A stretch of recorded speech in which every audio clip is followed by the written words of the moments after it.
Hey there, it's BitB, and welcome out to another BitB stream. Thank you guys very much for coming out. Today is currently Valentine's Day. Hello, happy Valentine's Day to all of you! I hope you're having a pretty good one. And if you're not with anybody at this particular time of year, that is fine. Hey, you don't need to be with anybody to validate yourself, okay? Keep that in mind. Hearts. Thank you, everybody. Yeah, it really takes in the atmosphere and all that jazz. But anyway, yeah, no. You're loved by a lot of people in your life, no matter what you think. Okay, take care of yourself today. But anyways, yeah, we're going to be playing Silksong because I got no romantic things planned here. Hey Bray, how's it going? I hope things are going good. Yeah, Silksong and all that jazz. So yeah, let's just go ahead and dive on into it. Also, funny thing, so Windows updated and apparently thank you, Virgil. Appreciate it. Here, duck. Up, Snab is. Hey, watch it. Snab is here. Don't throw things at Snab. Hey. Shush. Hello, Snab. Who do you love the most? Violence. He likes violence the most. Very well then. Anyway, so yeah, fun fact, before we started the stream here, this computer over here needed to have an update, and it broke a whole bunch of my sound settings, so that was fun to fix it last minute. Thank you, Windows, for doing that. I appreciate that a lot. I steal cheese, can't catch me. Snap, what do you think of Valentine's Day? Corporate shell holiday that involves selling chocolate. Yeah, no, I understand. I agree with that. Why is everyone tossing shit before Bit even shows up on the screen? You're wasting your points. Oh no, like the people tossed it at the right time. I'm on screen. Don't you worry about it. Yeah, no, I do kind of agree to a certain extent that, like, man, we don't need a holiday just to celebrate the fact that we love our loved ones and all that jazz. Snap doesn't know the concept of love. Understand the concept of...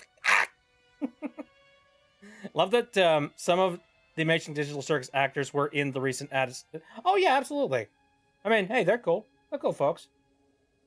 Anyways, I like timing the yippee to Bit showing up. Yay. Thank you, Eve. Thank you for... I very much appreciate it. Yay. I feel so loved.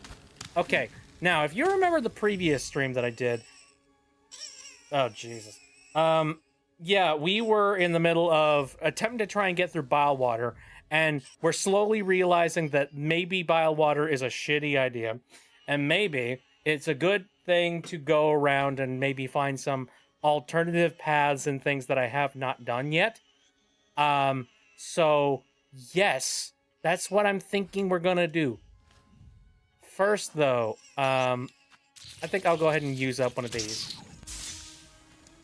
Just so I can get you back. We're not going to go up there today. Instead, we're going to... Also... Oh, okay. We need to figure out where we want to go. Currently on Cyberstan, and I don't like the Vox engine. I'm not entirely sure what that is. Have I tried using other tools? I have not.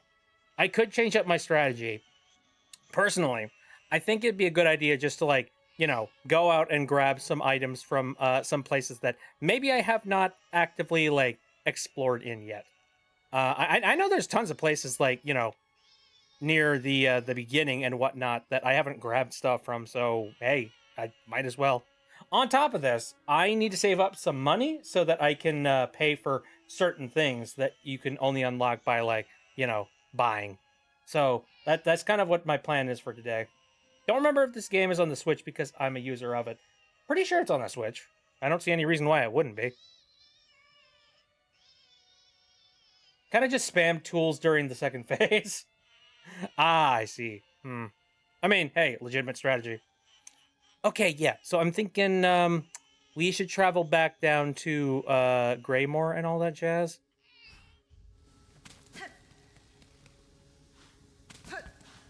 Now, luckily, I have access to trams and whatnot, so that should make the trek a little bit easier, I think. Whoops. I'm doing great. Good first start.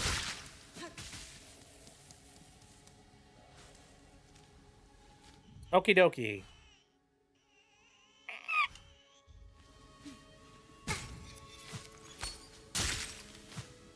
I do remember when there was an announcement that Hollow Knight was going to be coming out on like a special edition on the Switch 2.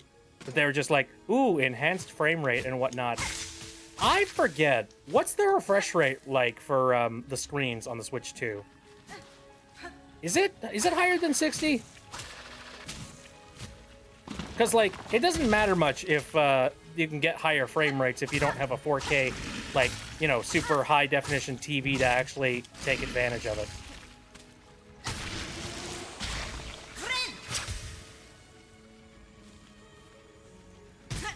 Ow.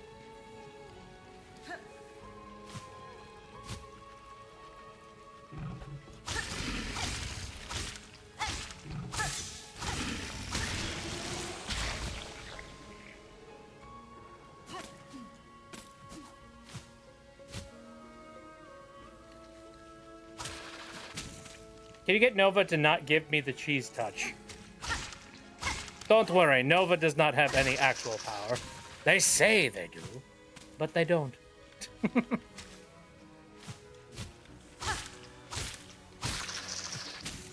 It's like a villain situation where it's just like, nope, too late. Or like, you know, one of those pretend situations where it's just like, no, I curse you with the power of Ra, and it's just like, you don't have the power of Ra. It's like, no, I totally have the power of Ra. It's like, we're playing tic-tac-toe. It's like, the power of Ra doesn't come into it at all. Ah, Jesus. Everything sucks.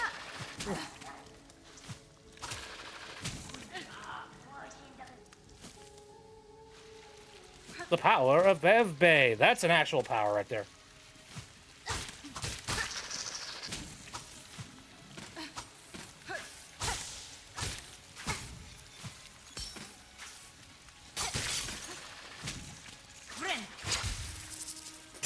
I cast... Hold on. I cast 20 tons of C4!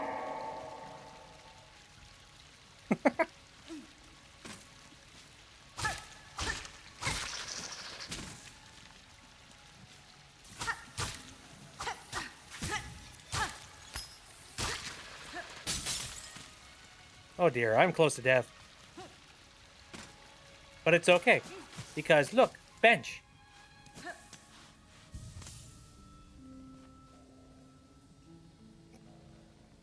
I cast Bit, get out of Biowater safely! I'm trying. I'm doing my best. Okay, again, I believe we should be heading off to Greymore. Hey, buddy. Sorry, I'm dying a lot. We've been hanging out here a while. It's okay, no more. Oh, I just realized I have not muted my Discord. Apologies. Let me go and do that real quick before like any sound effects happen. There we go. Enable streamer mode. Sorry. There we go.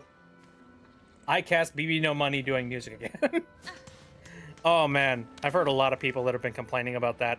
Not the fact that like BB No Money is making music again, but they're complaining that like, you know, people are freaking out about the fact that BB No Money is making music again. It's like, it's one of those moments where it's just like, dude, come on. Do you really think somebody who's that successful at something is just gonna stop doing it? Like, I mean, look, that has happened in the past, I guess, to us, you know, in certain situations. But just because somebody says that they're going to do something, like, does not necessarily mean that it's going to happen for sure. Especially music artists who, like, you know, their entire oeuvre is to just do stuff to, like, shake up the medium. You know what I mean? Or like to shake up the media. I mean, look at Madonna, for example. It's just like, attention grabber, attention grabber, attention grabber. Did the stream glitch on your end? Probably. I don't have any glitches on mine. Memory lock it. There. Now, see, it's already paying dividends. I'm coming back over to this area, and there's a bunch of stuff that I didn't collect previously because I couldn't get up there. Yay! And now I'm super souped up and ready to take on anything. Probably. I'm not going to say 100% because look at what game we're playing.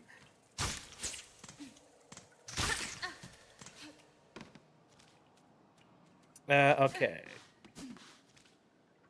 Righty. Oh, okay. So the Farfields are that way. Sinner's Road is that way. Oh, hey, there's a spot. Yeah, there's a spot up there that I haven't explored. Kind of just wanted to, like, you know, go to the bench. Just so that I have a checkpoint. Did I see the meme that you posted in Discord? I think so, but my memory is that of, like, sausage. So I remember very little.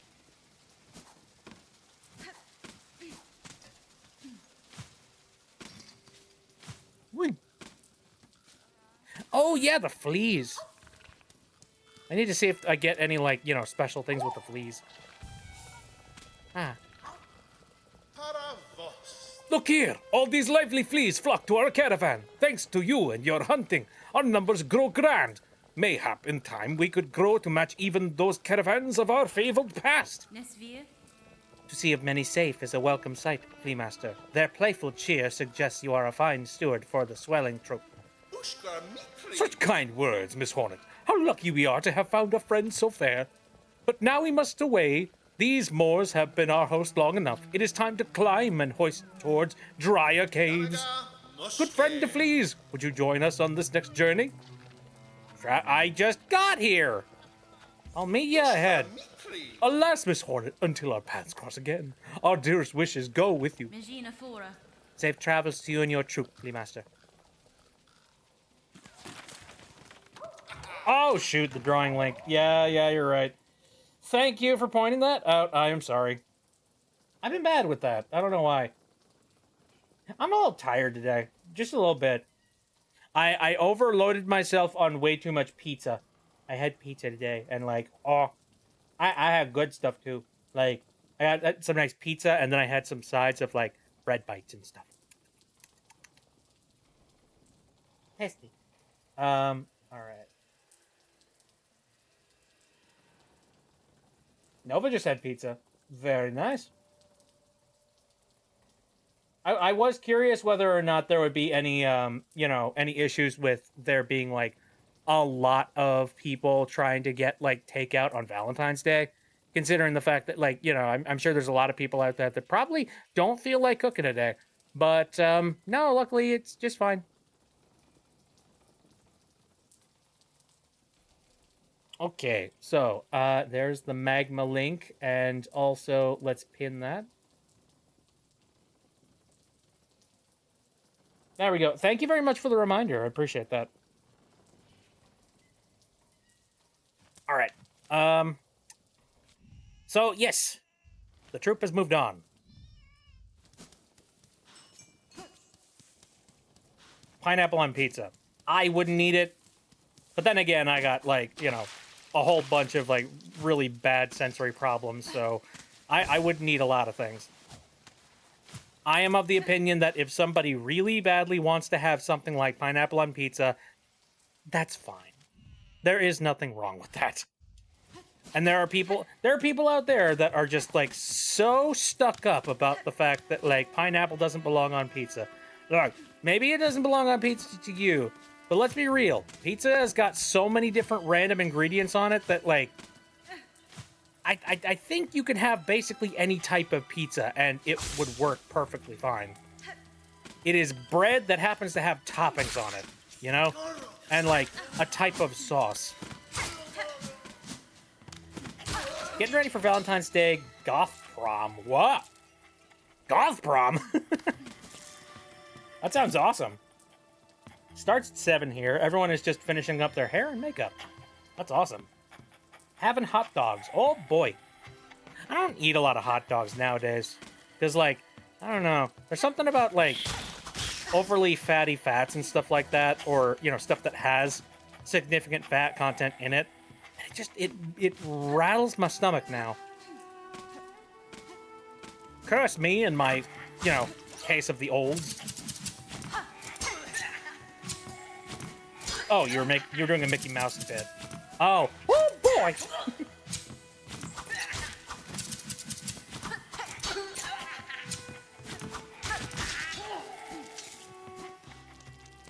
We need bit quotes. I don't even know what a bit quote would even be.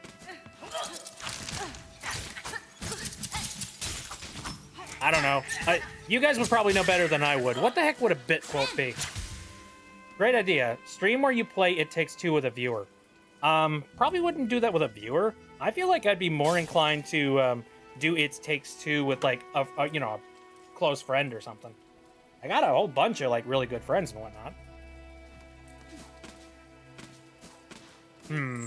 The question is, who would I want to, like... who would I torture? Synth's up there. Although, me and Ocean have discussed the idea of doing more collaboration type things, so I wonder whether or not maybe we could do something goofy with It Takes Two.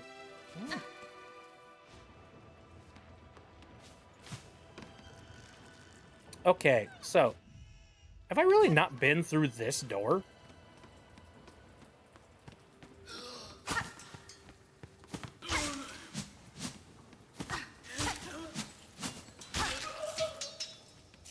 Give me your delicious innards. Normally my mom does my makeup for me, but I did my own goth makeup for once. Nice. Like, you only get better the more you do it. Once played It Takes Two with my brother, and now we hate each other more. Man, I think It Takes Two, and also I feel like I would like to try and maybe play Portal 2 multiplayer with somebody. I don't recall if I've ever done that on stream before, and I think that'd be kind of fun because it's been a while since I've done that. Funny Spider-Man. No, not that one. What's this? A locked bell home. Call out. Hey. No. Psst. Who's bothering me now? Leave the great Yarnaby in peace. Shoo, shoo, Yarnaby. The yarn variant of Barnaby B. Beagle? No. Shoo, I say! Unless you brought a worthy specimen with something truly nasty inside them. Bzz. Otherwise, leave the great Yarnaby in peace.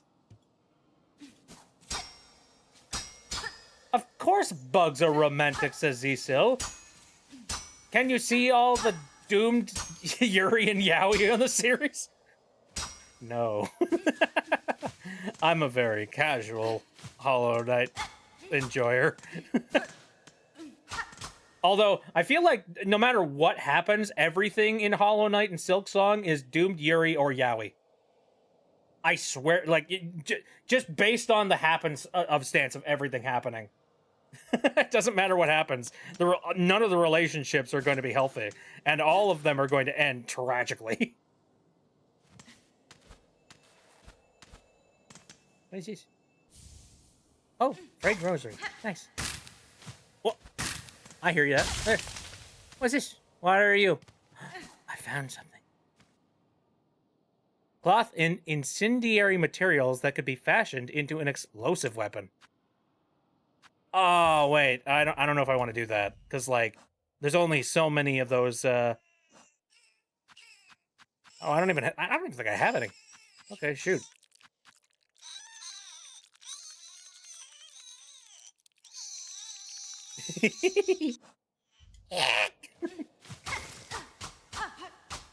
Okay. Well, I'm gonna do my best to remember that this is here. Incendiary weapon, eh? Explosives? I wonder. Are these explosives that are gonna have like an area effect that's gonna affect me? I don't know if I can really jive with that kind of a weapon. I'll be real with you. Self-destruction when it comes to like my own items is definitely a possibility when it comes to me playing this game. Also, happy Valentine's Day, Bit. Tell Snatcher I'd like to be his Valentine and make him a bacon, lettuce, and soul sandwich. That is That is incredibly sweet. Unfortunately, I don't really eat normal food anymore, so unless that's a ghost sandwich, you're kinda out of luck! But I appreciate it all the same.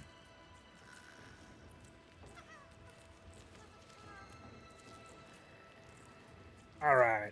Next up, gotta head that way.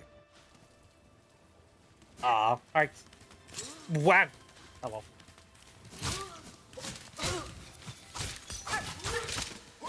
Whack. Hack it, fuck. Time to learn to make ghost sandwiches. Talk to Toby Fox. He probably knows how. Naps. All right.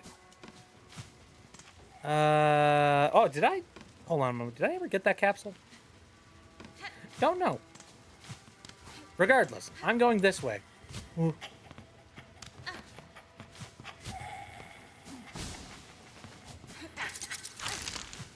Yeah, I see you.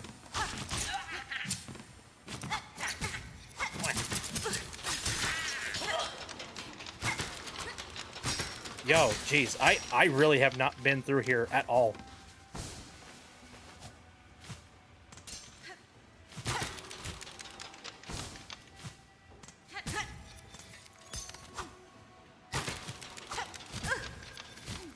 Oh dear. Everything sucks. Okay. We're fine. Let's see. Actually, yeah, there's gotta be something above here, right? Ah!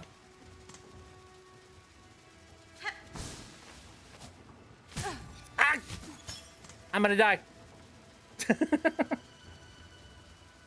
Ghost pancakes. Dang it. Spiky balls of death! Cut it out.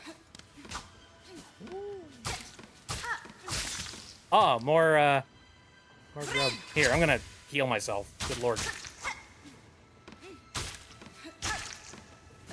There's really nothing else up here aside from, like, healy stuff. That was a waste. Ah! Okay. Again, we're in uncharted territory. I have not been here in the past. Oh, whoa!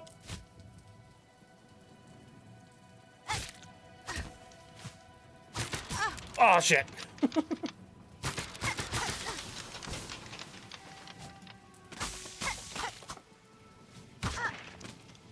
Would a ghost pancake be see-through?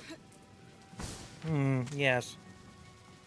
You ever seen that, that one, like, Mickey Mouse short with, like, you know, the really, really thin sliced bread that's transparent?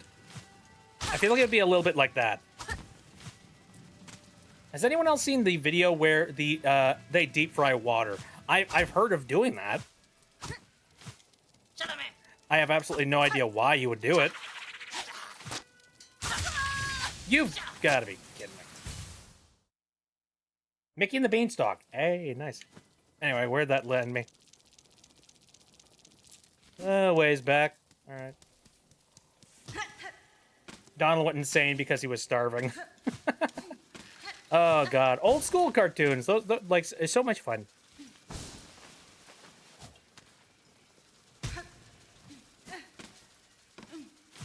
The really old ones that, like, it just felt like there were less, like, you know, restrictions in place, and they were allowed to do all sorts of crazy stuff. Old school cartoons were so fun, but also a little racist. True. Very true. Like, it depends on how old school you want to get. Like, you know, how far back do you want to go? And, like, which episodes do you want to bring up? Shirt pull.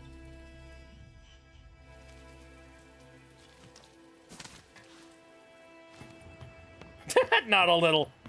Just racist, full on. Okay, yeah, no, absolutely.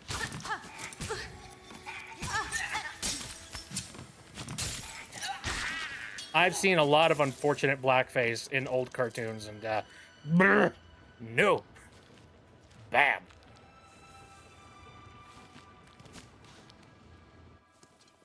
The 1920s and 1930s wouldn't be made today like the early Mickey Mouse cartoons. No, I know that, that there are a lot of, like... Oh, hey, something to track. There are a lot of cartoons nowadays that try to, like, you know, take advantage of the old school vibes of older, like, you know, older cartoons and all that jazz without the racism. And I do appreciate those significantly, you know? It's like, the hustle is appreciated.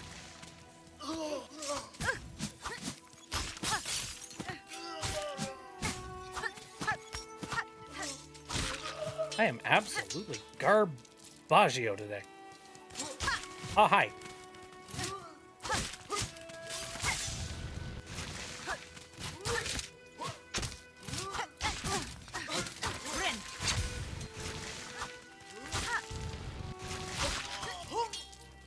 I am happy that I have the, you know, all these upgrades that allow me to,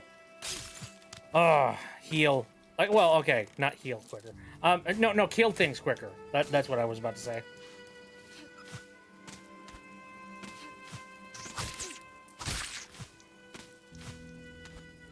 Okay, here we are.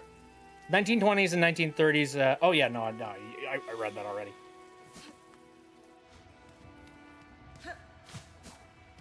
Sorry, I'm on the scent of something.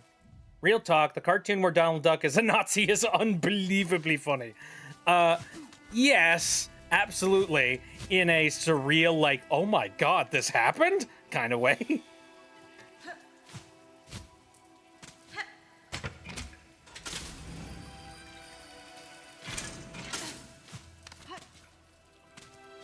Oh yeah, Scarecrow.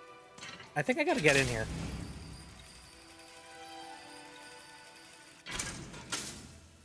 Indeed.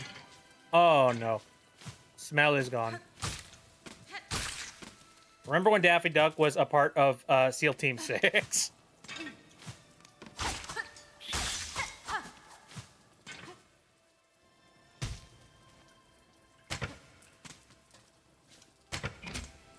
Press that down again.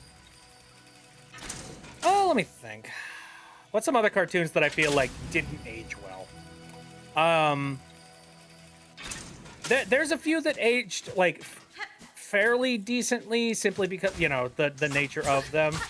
I would argue that, like, Scooby-Doo, as campy and stupid as it is, like, the formula has not gotten worse over time.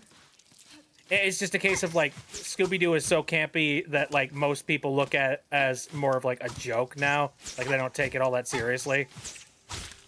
And they don't see it as, like, massively entertainment because it is sort of a monster of the week kind of thing where you're not really, you know, it's just like, it's just the exact same thing, the exact same sort of vibe every single time. And then everything gets reset at the very end of the episode and nothing changes and there is no character development. And, like, I know there's a lot of people that are not keen on that type of experience with cartoons and shows anymore.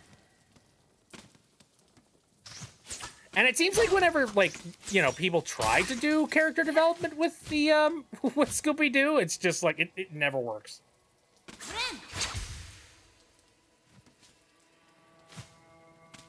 Yeah, Hail. Definitely Hail. Early Looney Tunes wasn't the best. Oh, yeah. They had to get into the swing of things. Learn a thing or two about, like, you know, what makes their stuff good. Oh God! Speaking of which, I'm going to go ahead and spoil one of the things that I want to do for watch parties. Which oh, I got some more watch party related stuff that I want to talk about here. Sometime in a little bit here. One of the movies that I want to watch is The Day the Earth Blew Up, the Looney Tunes movie, and that's like a more recent thing that's come out. And like the reason why I want to watch it is because I actually went and I picked up the Blu-ray because I have been sort of in this mindset of I'd like to own more movies because I think that is where my disconnect lies with films. Just the streaming service thing is really not sitting well with me, and I don't like the idea of not owning the things that I watch. So, yeah, I've been more of on a kick to buy them and enjoy them. So yeah, I picked up The Day the Earth Blew Up, and here's a funny thing: The Day the Earth Blew Up, and also very soon, sometime in the near future, Coyote versus Acme movie is also going to be getting a release sometime in the near future. And, Ketchup Entertainment, bless them, are the people that are bringing these movies to people. And it's really nice. However, wow. So I've been collecting a lot of Blu-rays and a lot of DVDs as of recently. So I have been, archiving them, wink, wink, for my own personal collection. And to do that, it requires you to download or save the movies to a hard drive. I don't know why I'm nudge, wink, winking. That's literally what I'm doing. Anyway, but one of the fun things about doing that, though, is just surfing through all the special features that you get on discs and, just enjoying them and being like, oh, hey, look, there's a behind the scenes thing. Oh, there's director commentary on this disc. Oh, good golly gosh, there's an entire set of trailers and things. Like a theatrical trailer, there's a special TV spot trailer. Oh, neat. It's so cool. Well, I got The Day the Earth Blew Up, and let me tell you, there are 2 videos on that disc. One of them is the movie, and one of them is the trailer. That's it. That is all that's on that disc. Out of all of the DVDs and Blu-rays in my collection, that is the most barren and empty Blu-ray that I own. So I get the feeling that Warner Brothers, they probably only gave them just enough clearance to put those things on the disc and nothing more. God, I don't get what the heck is wrong with them. I don't know why they're so spiteful. Just nope. No, people aren't gonna like this. It's a lost cause. Just toss it onto a disc and call it a day. Such a shame. I would love to have director's commentary or something. Mm-hmm. Do you think it's because people don't use DVDs much anymore? I don't think that's it. I think that Warner Brothers in general is just in this weird place where I don't know, they don't like the Looney Tunes, or they just don't see any I don't think they see the value in that property anymore, and so because of that they're like, no, we're not gonna put in the effort. And who knows what the heck caused that. I don't know if it... Ow. I think that was what I was trying to find up there. But, yeah, I don't know if this was just a case of, them, maybe they just... I don't know. I'm not them, and I'm not in their mind, so I couldn't tell you exactly what. But, for the most part, I think focus groups and, stuff where they do market research really stunts their decision making when it comes to a lot of their intellectual property. So for something like the Looney Tunes, I'm sure they look at that just being like, that's old hat. Nobody cares about the Looney Tunes anymore. Despite the fact that that's entirely their fault. Yeah, nobody likes the Looney Tunes anymore because you don't foster animators or people who actively work on stuff like the Looney Tunes. Like, you did that, buddy. If you want people to care about them, how about, like, you actually have people make good Looney Tunes properties? And then, when people actually do make good Looney Tunes properties, don't immediately, like, you know, cut them off the second that they have any kind of traction, eh?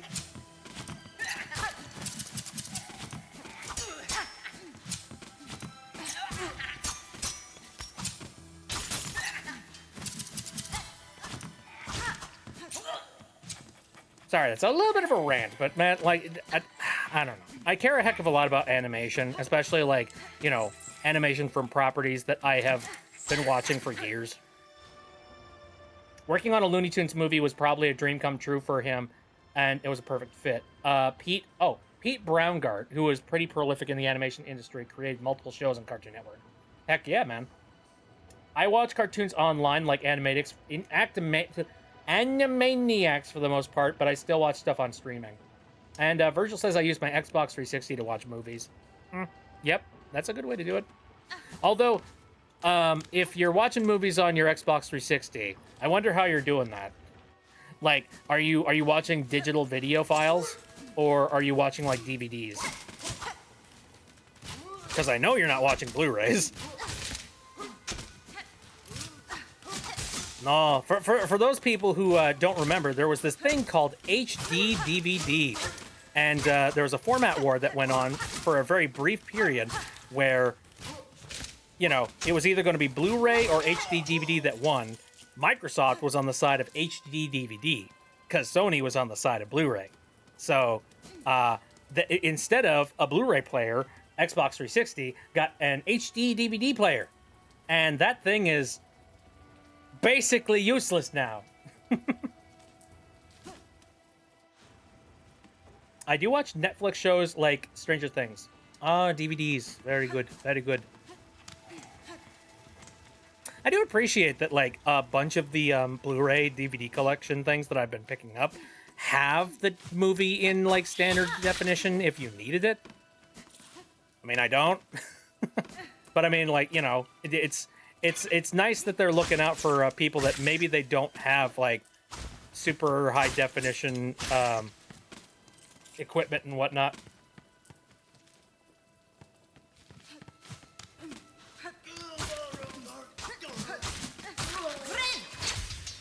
We can all admit season 5 of Stranger Things was bad. I can't because I've not really watched Stranger Things. And it's not really my aesthetic of type of show, personally.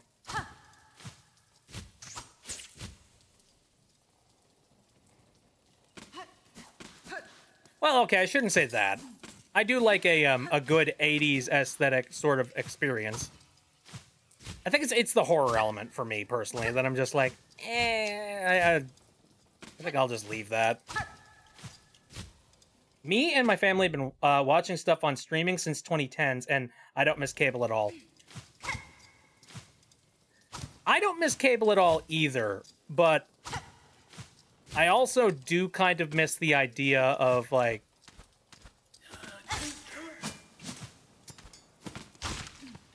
I don't know. See, the problem is streaming services have kind of turned into cable, and that's where my frustration lies. Like, it used to be, hey, you can pick and choose all the different, you know, all the different content that you want to watch through streaming services. That's not really the case anymore. Or, well, it's not that it's not the case. It's like, everybody has started up their own streaming service. So now if you want to go watch, like, you know, something that's made by this one company, you have to go and get, like, their streaming service. So it's just like, oh, hey, okay, so I've got Disney Plus, I've got Paramount Plus, I've got Hulu Plus, I've got Netflix Plus, I've got Poob Plus, I've got... After a while, you're just like, oh my god, can we centralize this a little bit? Can we allow, like, for streaming services to have more than one company's stuff, please?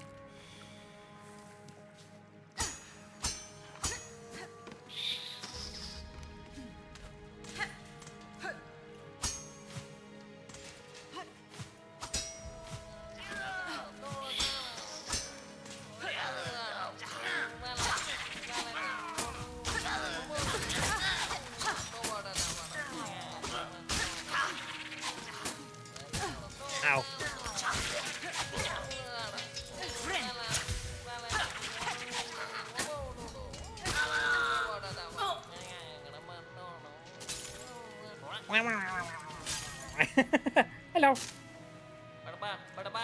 Safely saved this pill, but who is this rare carer for the shell of another? Name yourself, good bug. I am Hornet Pill. Your brother wished for your return to Belhart, where he waits now. I'm sure he will be eager to see you alive.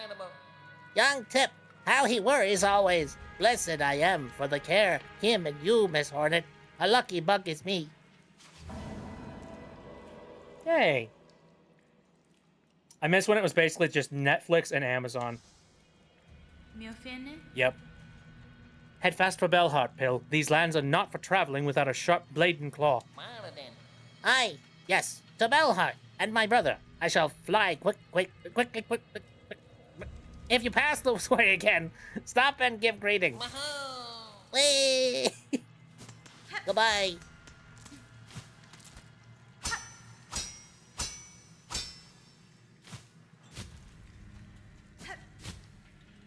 Anyway, oh no, so, here, to get back on more, like, positive news and whatnot, so, watch party related stuff. Got a little bit of an update on that if you are not a part of the Discord and whatnot, but we have finished up Gravity Falls, and it was a very good finish up, to be sure. I'm going to miss Gravity Falls significantly. It's going to be sad that, like, there is no more, like, you know, visual, like, animated cartoon goodness for that. Unfortunately. But, you know, we must persevere and come up with new things to watch. And luckily, I have a ton of freaking things to watch. So, the next thing that we've got on the list of things to do is something recommended to me by Synth Charm VA.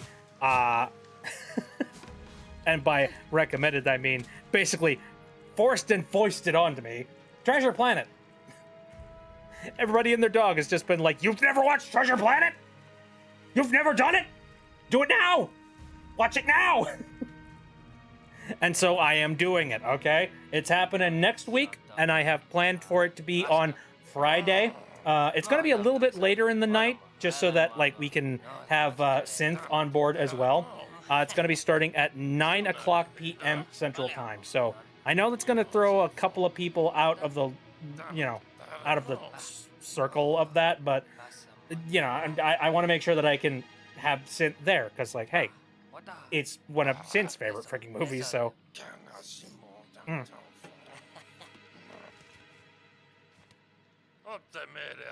Oi! Why you coming here, all tread muck, with that nasty looking poker by your side, eh? Yeah, why you coming in here? We ain't done nothing wrong. We ain't all twisted like them roach keepers. She's come to kill us. Patient. Patience. Blooming end for us, old mate. I mean you no harm, good bugs. I cut down only those who bar my path. Ah, that's so. Well, them keepers outside ain't inclined to let strangers pass by, so you'll be making good use of your poker there, missy. The roaches outside. Why are they kept in pens? They seem a dangerous creature to cage or tame. Us small bugs gotta eat, don't we? They're wild, fast breeders. Them muckle roaches. Hard shells and tough meat, if you can even crack 'em open. But options ain't plentiful, so we ain't choosy. Ain't so bad to eat once you're used to it. The guts is the best bit, but them's a choice cut we ain't had for ages now. Life is tough, all right. Benji here has been wasting away before us, poor wretch. Dogs at your emotions, eh, missy? How about you put that poker to good use? Go poach some of them roaches and get us some tasty guts. There'd be fair trade waiting for you. Ooh. Okay. Roses are red. I have something in my eye. I bet you've never seen a donkey fly.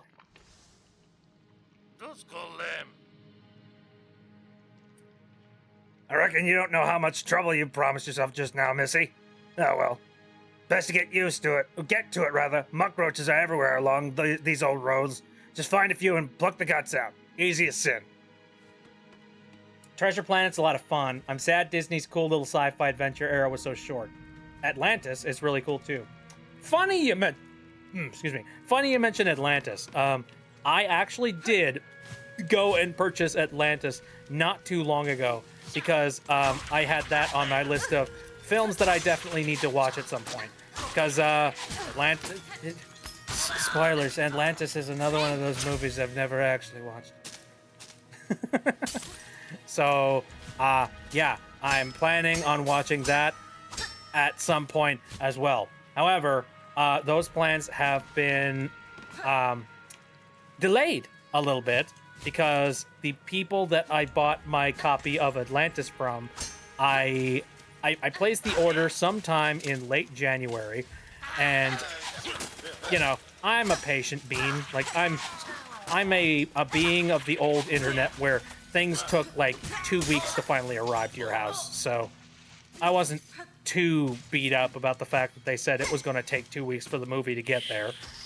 However, it took forever for it to finally get like a tracking number, and also they were like a seller on Amazon that were not like officially partnered with Amazon, just somebody who was selling through them. And so they didn't update the actual like tracking number on the Amazon website. Instead, they just sent me a private message on Amazon with the tracking number. And I was like, okay, that's weird, but that's fine. I guess, you know, as long as I got a tracking number, that means it's on its way, so I'll just deal with it. And then the tracking number just sat there for frickin' ever. And like, I was sitting there like, okay, are we gonna ship out there, buddy? Like, what's the deal? What are we doing here? Yeah, and it ended up sitting on like, you know, label created, waiting for shipment to arrive. You know, that kind of thing. And it never actually arrived at the post office. And so, finally, on the day that it was expected to arrive at my location, which was not too long ago, I checked the tracking number, and it still said it had not arrived. Or, like, it, you know, it had not shipped, I should say. So finally, I was like, you know what? It's never coming. I'm getting a refund. Luckily, Amazon's refund structure is, like, stupidly nice to, like, a really scary extent that I'm sure is probably taken advantage of a lot. But anyway, I've kind of just given up on the idea that that is ever going to come in the mail. Like, especially now that I have basically canceled my order. Like, there's no way they're going to be shipping it out now. So I just have to re-buy Atlantis, which, that sucks. But, in the meantime, since I've got some other ideas for films that I kind of wanted to go and pick up, I decided to pick those up first. And funny enough, the amount I actually paid for Atlantis was the equivalent of 2 other Blu-rays. So I went and I picked up 2 new Blu-rays for like 2 different things. And there are 2 movies that I'm really looking forward to. And I won't tell you what they are.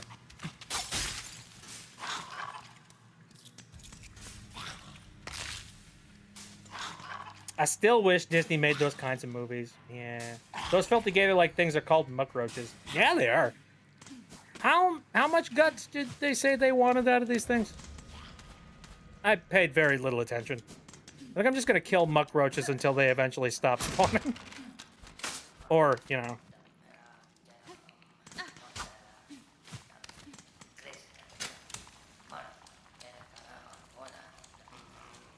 What is this? Hello?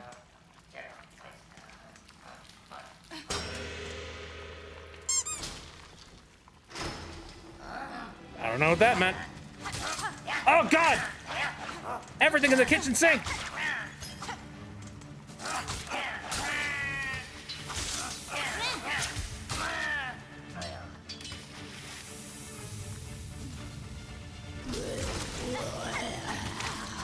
Lugoli! Oh, Loogies. Was that an ass pounce attack? Oh, shit. I see now. I see the attack. I see the attack pattern! Ass McGee. Aw, damn it. They attack with you freaking maggots. Oh, dang it. I need a map for Sinner's Road. Badly. I've been dying a lot. Oh, dear.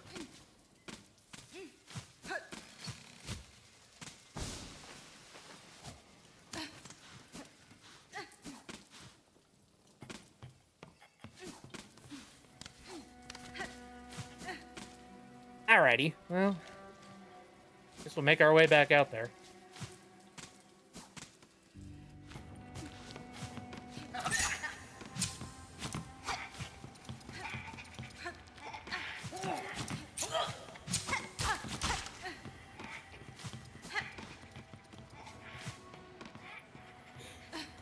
Anywho, surprised you haven't gone there yet. This is why I'm backtracking right now. Because, like, yeah, there's a lot of shit that I have not yet accomplished. And, like, I'm sure that there are probably some items that could help me out. Like, you know, possibly some mask halves or extra, like, items for like, you know, fight builds and things like that. I'm trying to give myself whatever advantages I can give myself, man.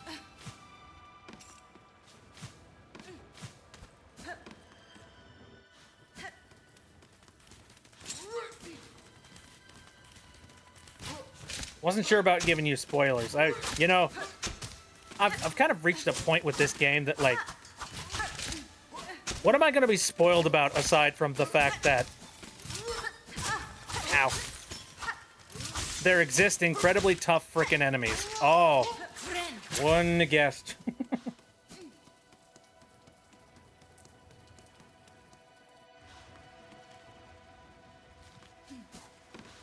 Skinner's Road.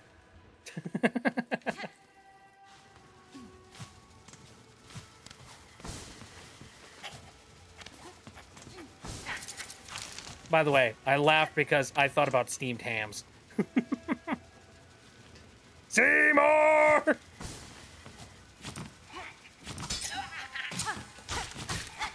Superintendent Chalmers, Does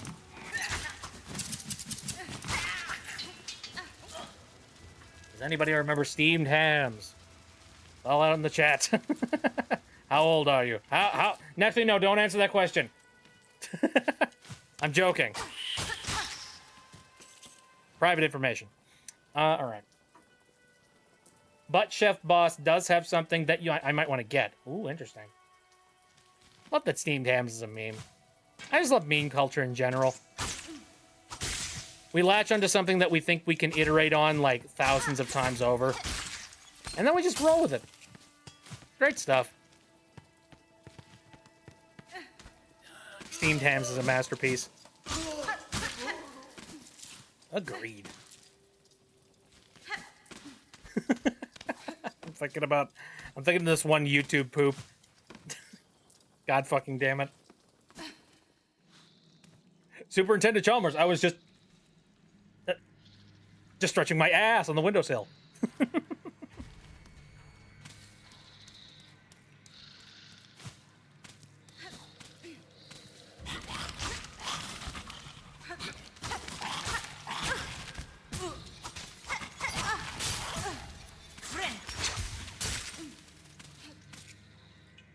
Watched a variation of steamed hams, but it was SCP related.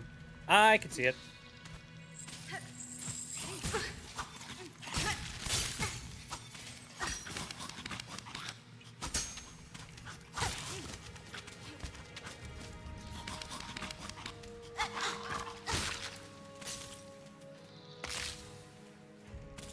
There we go.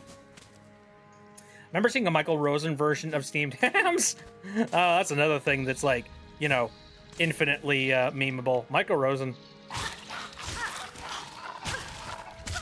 I wonder what Michael... I'm dying a lot. All right. I wonder what Michael Rosen's current thoughts are on meme culture. I remember there was a period of time where he was, like, really, really down with meme culture. And he was just like, I love the memes. I love the people that are taking my videos and my work and, you know, remixing it and making it their own and being artsy and, like, all that jazz. Like, And I don't know whether or not he's seen the bulk of all of the YouTube poops that exist out there, but like, I don't know. If he had, I don't know if he would be that chipper about it. But I do know that at one point, I forget who it was, but I guess there was like something that happened involved with like somebody who publishes the work of Michael Rosen, who like started stepping in on his behalf to, you know, basically like call foul on it and just be like, ew, no, you cannot use this intellectual property. It is ours. Although we're fairly certain that in hindsight, we're now fairly certain that that was a case of like a copyright troll and somebody who wasn't actually the person who owned the copyright material, and they were just stepping in to bully YouTube poop people. Chocolate cake. I love that one.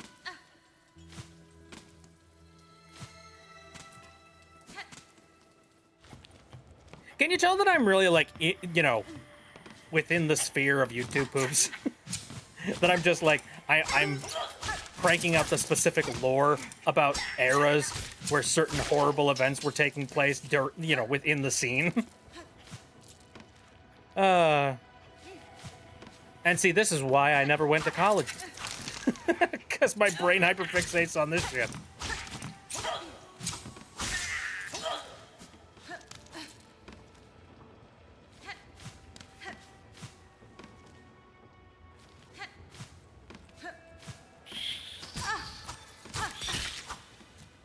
Saw Kagurun Kingdom voice-acted version of the scene from Muppets where they explained their color-coded alert system to track Miss Piggy's moods because she was crashing out about not having a date for the Choice Awards.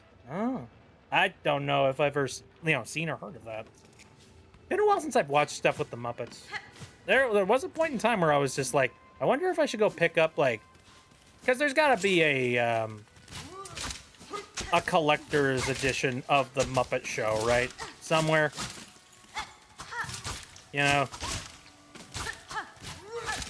We live in an era with a lot of complete series, DVD and Blu-ray collections, so I feel like I could probably go and find that.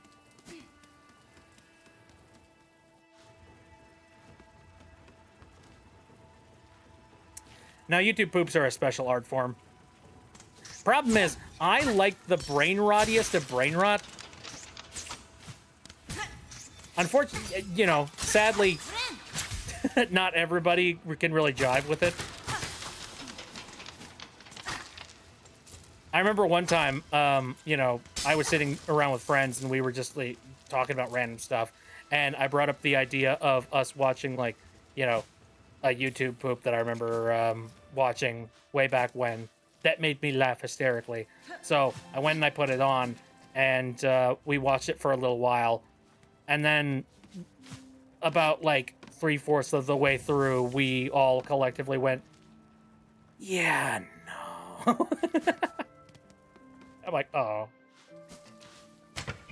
I understand, but oh, man. So I'm the only one in the room that really likes spoonerisms?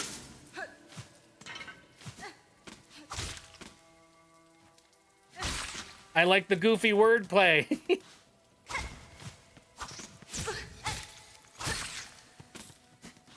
There doesn't need to be raunchy jokes and YouTube poops all the time. Sometimes it's just like, you know, goofy sentence mixing.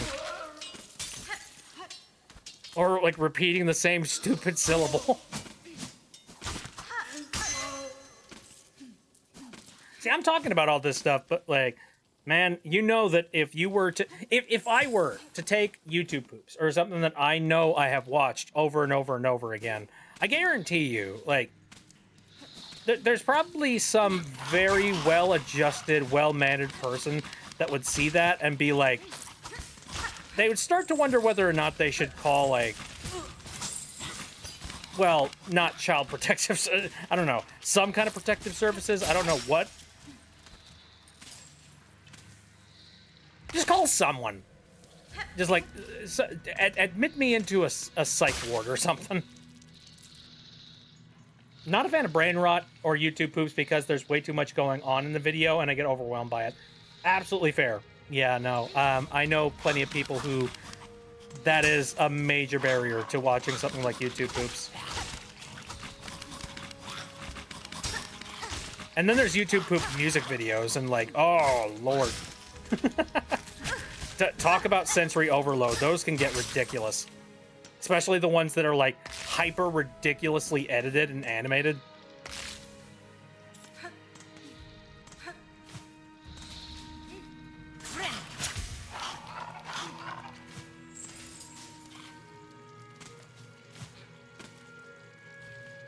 Okay, so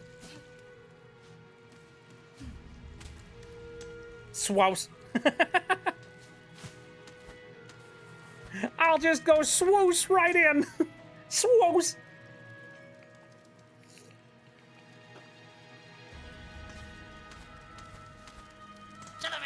Gonna get some hedgehog stew today. Bum ba da da da da da da bum ba da da da da da. Get out and win the race.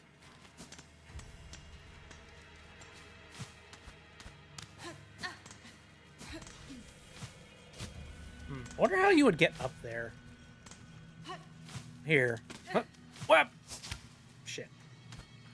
Too high. Okay.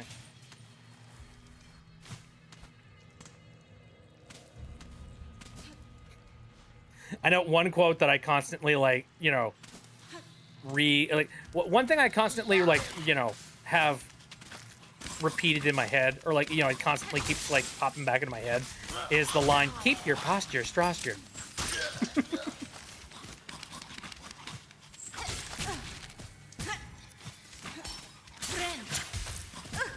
Oops.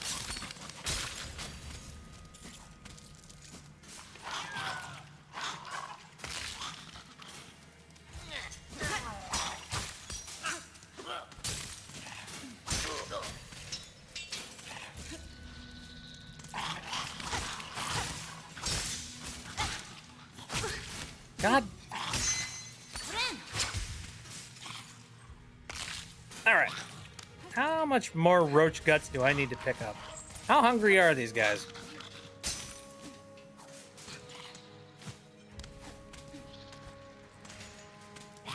Wow, hello.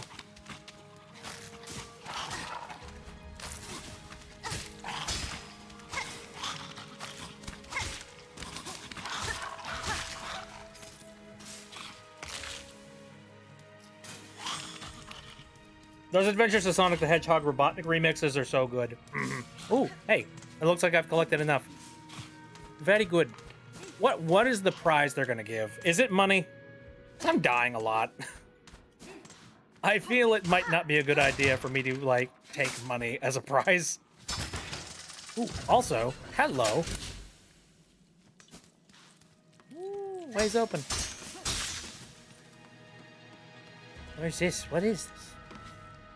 Oh, wait.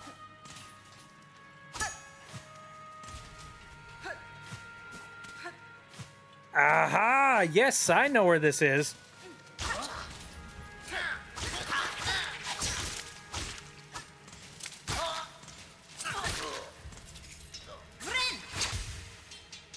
I love Adventures of Sonic the Hedgehog in general.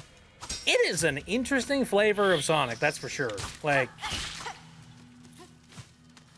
there's a lot of stuff from, like, way back in the 90s that I've completely forgotten about, or, like, you know, stuff that has, I don't know. It's just, like, it's got a very specific 90s and, like, early 2000s tinge to it.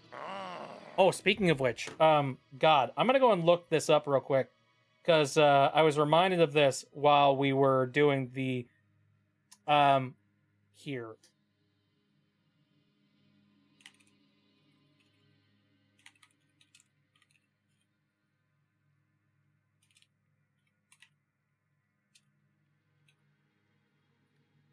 There we go. I was reminded of this while we were in the middle of doing Gravity Falls the night before. Give me a minute.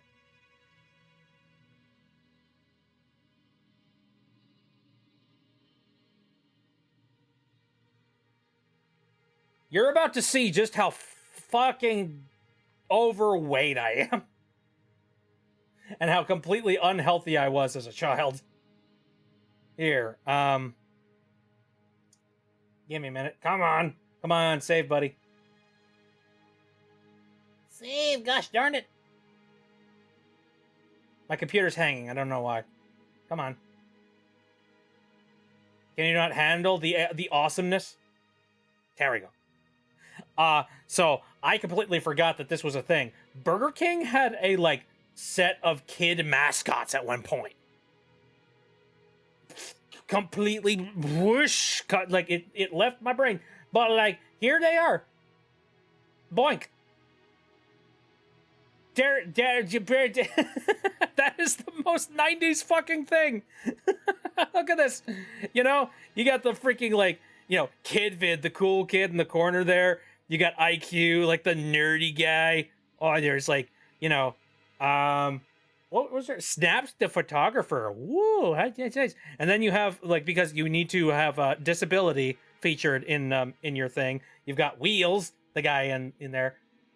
Boomer, who appears to be the sports guy. Lingo, who appears to be I hope this isn't racist or anything, but that looks like an Asian stereotype. I'm gonna be real. And then there's Jaws, who's just like the cool token black guy. Like, man, yeah, wow. It's just like, oh, look at all of these cool kids. Look at them. Oh, and of course they needed to have like, you know, a dog mascot as well. So there's JD. 90s diversity trademark. Yep, yeah, no, that's basically what it was. It's like, oh no, we need to appeal to you know, everybody that we could possibly need to appeal to. Now, we were talking about that because Cool Dipper is apparently like heavily based off of Kid Vid in the corner over here. Yeah, this freaking guy. I could see it, honestly. But good God. my brain traveled back in time the second I saw Kid Vid. Like, whoa! Whoa. Oh my God. Again, fat. Alright, so. Oh, someone's carrying a delectable scent. Come deliver us what you promised, Missy. Roach guts. That smell, it's overwhelming. I had never seen so many roach guts at once.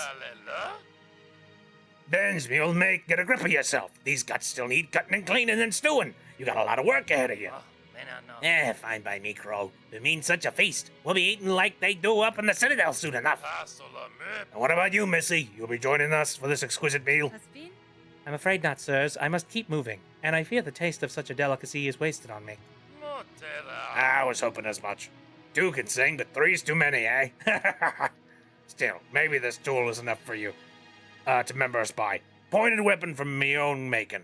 From when I used to wrangle the muck roaches myself. I bet you'll get some good use from it. Tacks? What do tacks do? Short pins...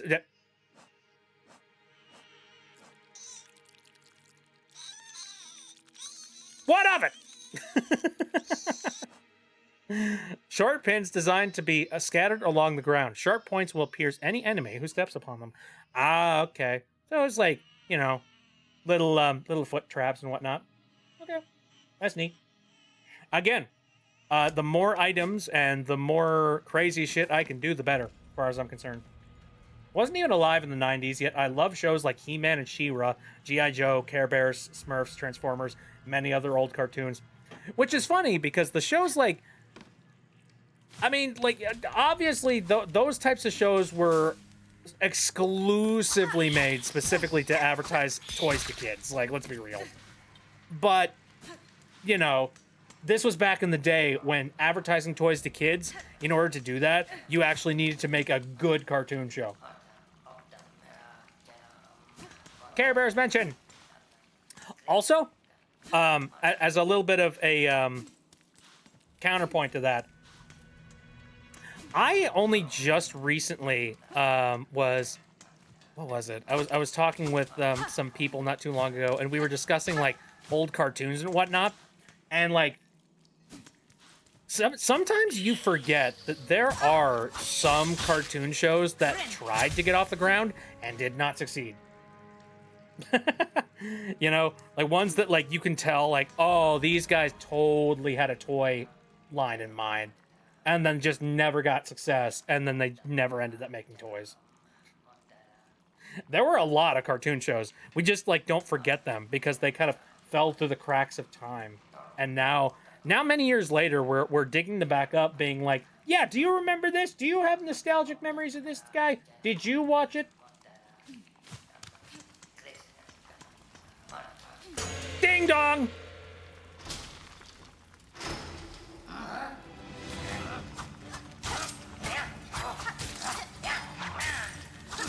Wah.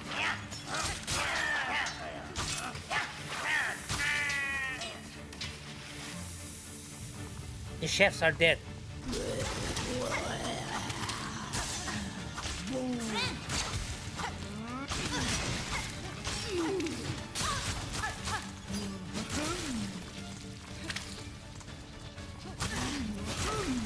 Oh, this is some bad misses. Badass.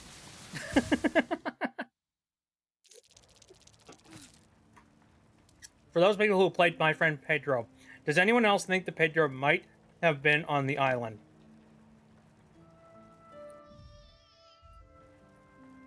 Don't know. Don't feel like discussing that.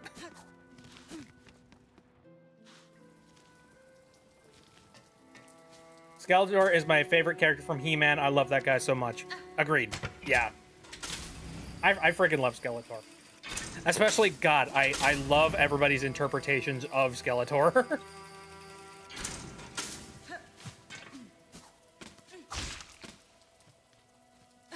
Oh, one of my personal favorite things that I've ever seen Skeletor related is, oh, there's this one series on YouTube. I don't remember who makes it, but like it's an entire series where it's He-Man and Skeletor and they're having discussions about Destiny 2 and like the updates that are happening to Destiny 2 and all like the shitty things that that Bungie are doing to Destiny 2. Oh, it's fucking great.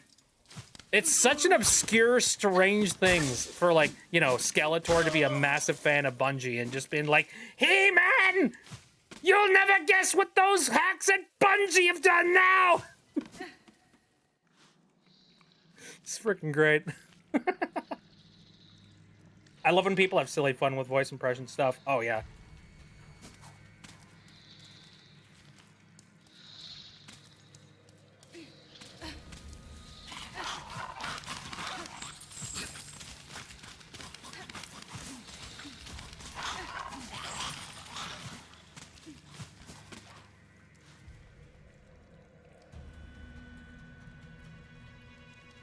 I love the Tom Christie Skeletor. Now Skeletor is being played by Jared Leto. We'll see how that goes. Maybe it's one of those circumstances where they were like, hey, people don't like Jared Leto, and therefore he'd be a perfect villain. Which, that's a horrible way to cast somebody, considering, like, you do kind of want people to enjoy watching the villain. And I suspect people will not like watching Jared Leto doing anything.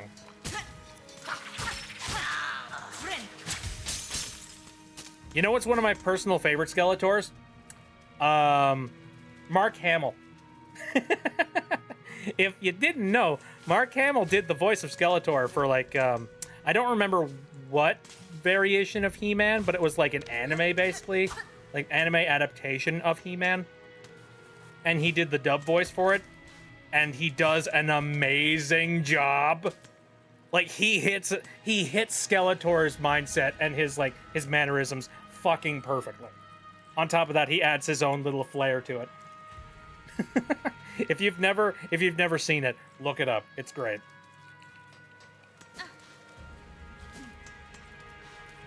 Hopefully Jared's acting has improved since Suicide Squad. You need to be asking the important question here. Has Jared's acting improved since Tron Ares? which is his more recent movie that has unfortunately bombed.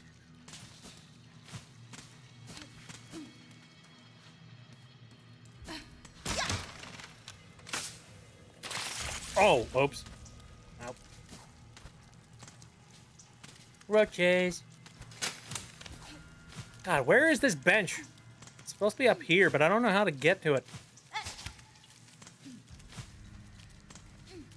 Wait.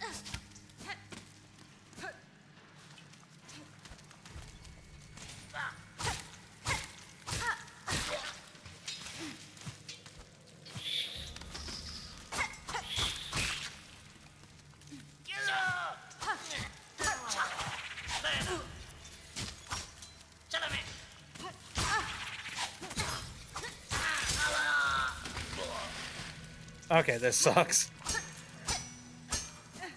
Give me something to kill. There we go. On the one hand, I like Jared Leto. I like that Jared Leto was enough of a Tron fanboy, he basically personally financed the existence of Tron Ares. On the other hand, he basically personally financed the existence of Tron Ares. The duality of man.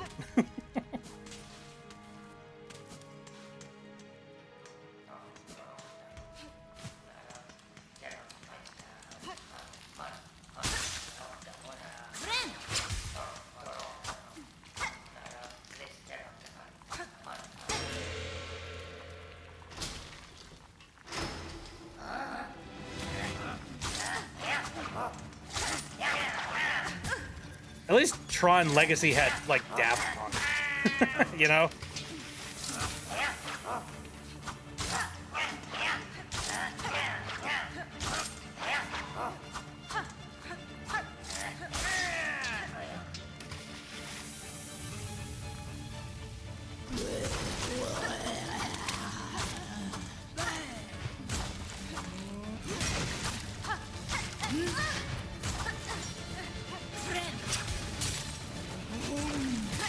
Ah, yes.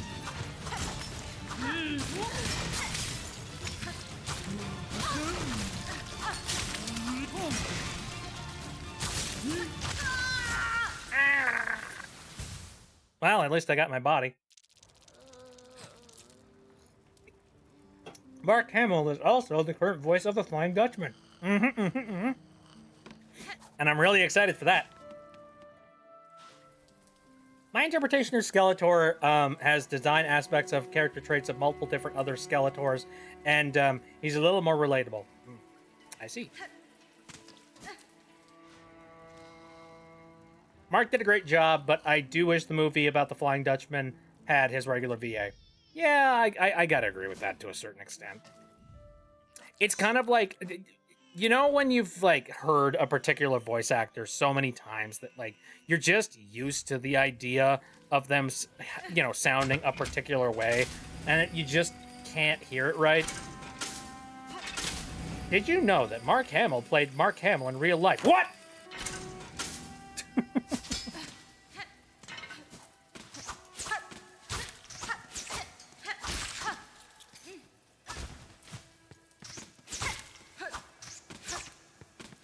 And if it weren't for Skeletor, we would not have the endless amounts of different interpretations of Papyrus exactly as Skeletor. Human! He-Man?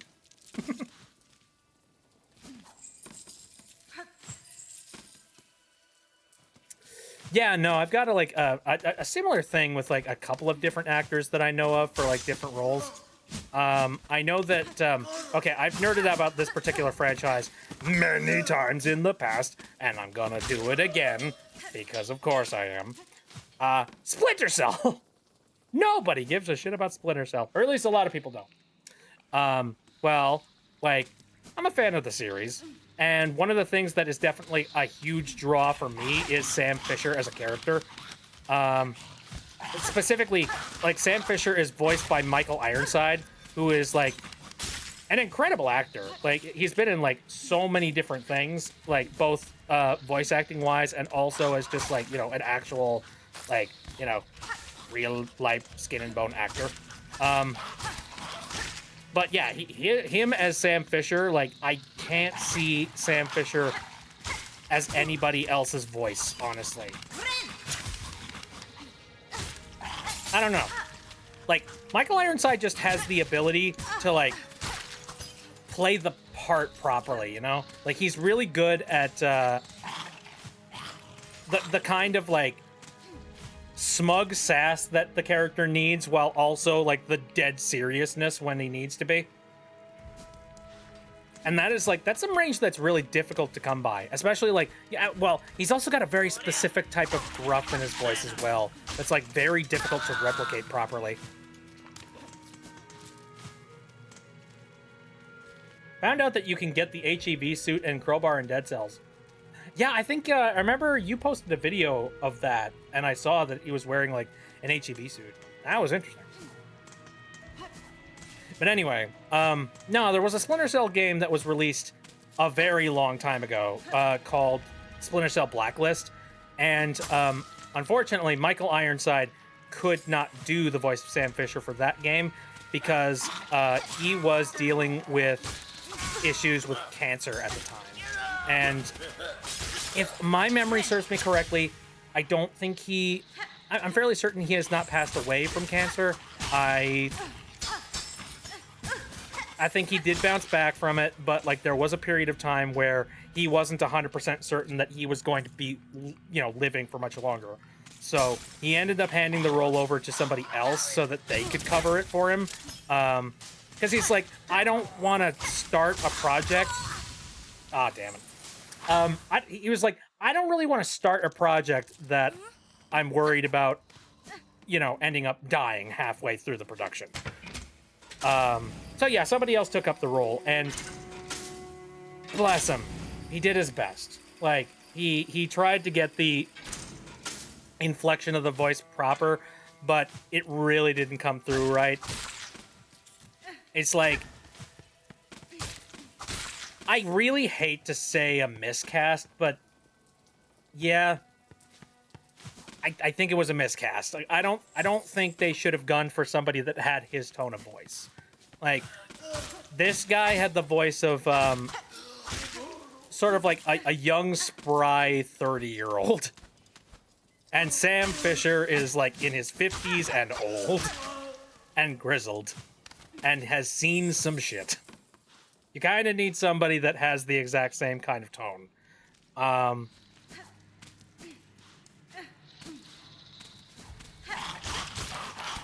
And a lot of people, they kind of listened to the new voice of Sam Fisher, and they made the assumption that this was an attempt to try and, like, you know, genericize the character in a way, to just, like, make him more of a blank slate of a character so that more people could identify with him a little bit more.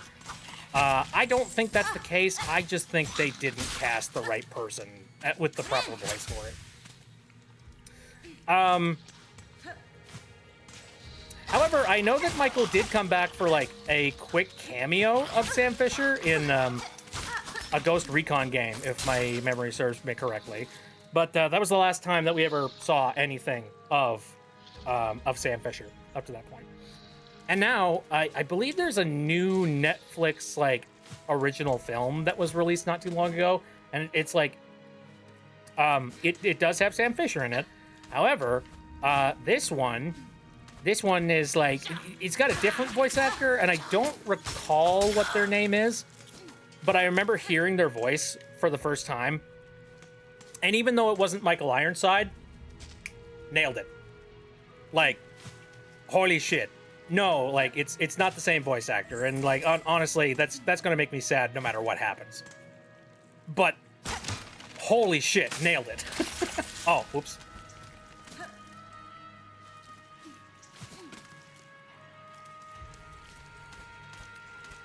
It's one of those things where it's just like, no, different flavor, but I get the gist.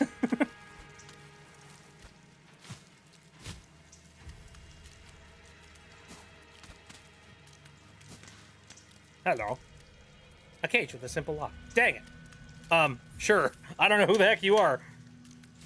But I guess we'll see if this was a mistake. Telia. So I am freed despite no request of mine to raid? Megina Fora. And I do not ask gratitude. The key merely fit the lock. If you choose to stay in here and wait till your shell if you choose, stay in here and wait till your shell hardens to crust. No, I shall depart shortly.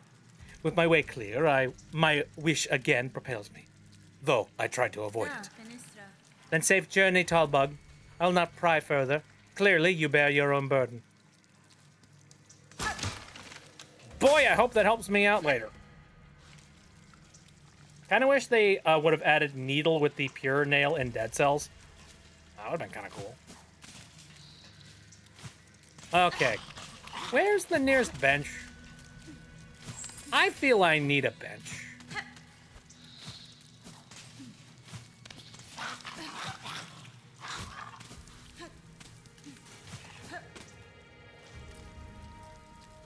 The nearest one down there.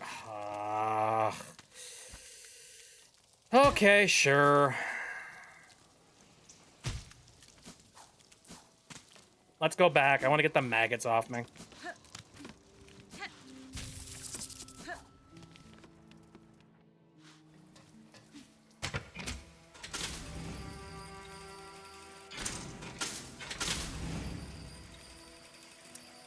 Let me think. I'm sure there's probably a couple other voice actors that just... I can't hear them any other way than, like, the OG voice actor. Or at least, like, I feel like they need to work really hard to, you know, find somebody that's a good similarity or, like, a similar voice to it. What are some voices that you personally think, like, they fit a specific actor and you can't hear them voice acting in any other way? I want to say that for me, one of them is Kermit the Frog. There's just something about the new Kermit the Frog that just doesn't sound right to me. You know? And it's not a case of, like, you know, a lack of effort put into the, like, current voice actor of Kermit the Frog. It's just one of those, like, you hear it and you're like, man, no. Something about the voice quality or the voice tone just doesn't quite ring the exact same way as Jim Henson. Like, you know, Kermit the Frog had, like, a very specific presence when Jim was at the helm for it. But, like, now he's not, so...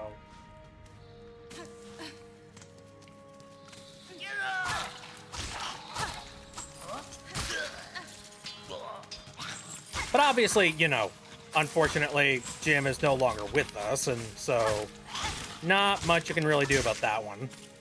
Though I do remember there was a controversy a while back that was talking about, like, I guess the voice actor for, like, Kermit the Frog that was chosen to be the replacement for Jim quit at one point, and he specifically quit because he felt that they were going in a certain direction with the Muppets that he felt that, like, Jim would not have approved of. To this day, I have no idea what exactly he meant by that, but you know, it's Disney, so we can take a guess. Though this was a really long time ago, and nowadays, like, you know, we've actually got the Muppet Show, so I don't know. Things seem to be on the up and up to a certain extent. Ooh, the voice actor for Ice King and Gilbert Gottfried. You know, what's weird? I've actually heard really good interpretations of Gilbert Gottfried's characters. Like, insanely good ones. To an extent that you're just like, Gilbert? How are you alive? So, I don't know. I think Gilbert is somebody that could be replaced. Tom Kenny, however, you do have a point. Tom Kenny has got, like, a very specific tone to his voice that, like, you know, a ton of people have tried to do an impression of SpongeBob, for example. And it just doesn't sound right. It doesn't sound like SpongeBob when someone else, you know, and all that. Yeah. Like, Tom Kenny is that voice to me. So.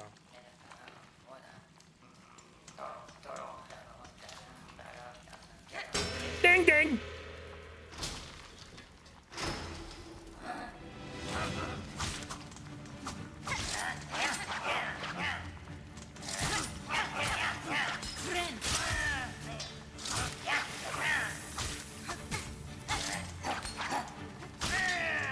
I really got to work on the whole not getting hit thing. Ah, nuts. That's bad start. Okay. Bah!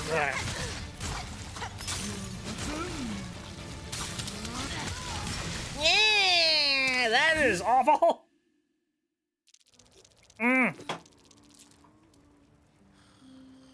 When I first heard Dr. Two Brain's voice for the first time, I immediately heard Ice King.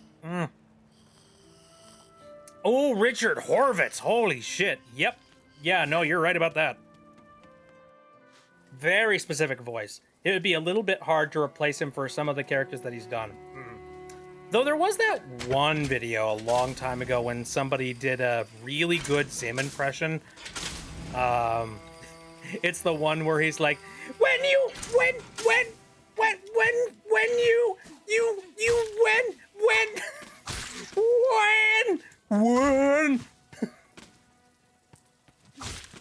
So, like, there's somebody out there that can do Zim's voice.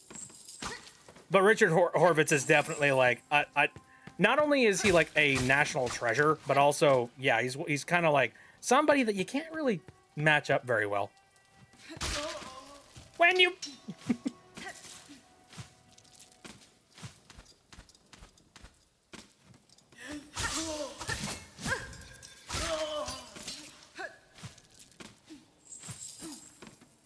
Did someone order the crispy dip?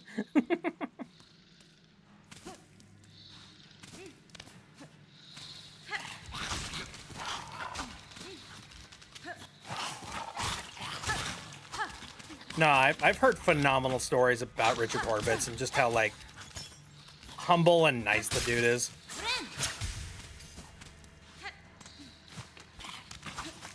I'm reminded of that one story that I heard of, like, when Richard Horvitz was called in to do the voice of Zim for, was it Attack of the Florpus or Return of the Florpus? I think it was Attack. God, I don't remember. But anyway, Florpus movie. He was called in to do that, and he... Oh, hello. What? Oh, Remy. Jesus. I thank you. Appreciate it. Super nice. Thank you. I appreciate that. Say thank you, everybody. Say thank you to Remy. Enter the Florpus. Okay, thank you, Cecil. Jesus. Yeah, my brain applesauce on toast. My God! You stupid beetles. Anyway. Happy Valentine's Day, says Remy. Aw, thank you. Happy Valentine's to you, too. I hope you're doing good.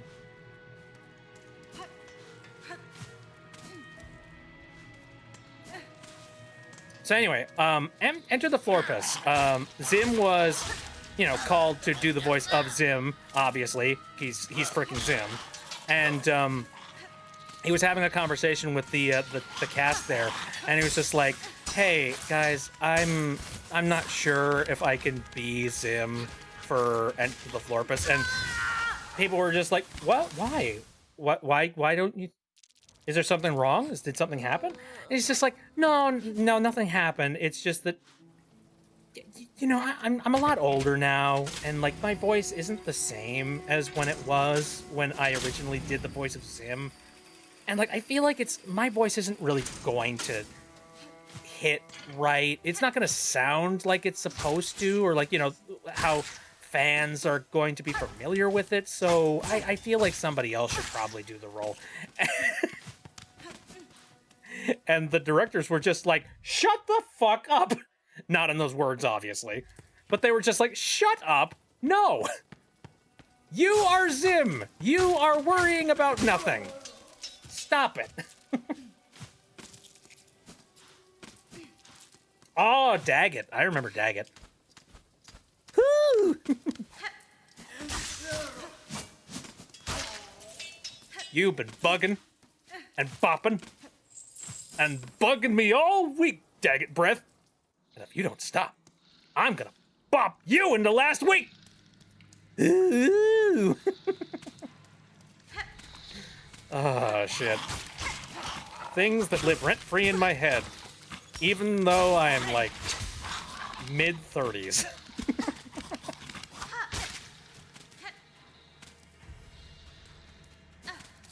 Angry beavers.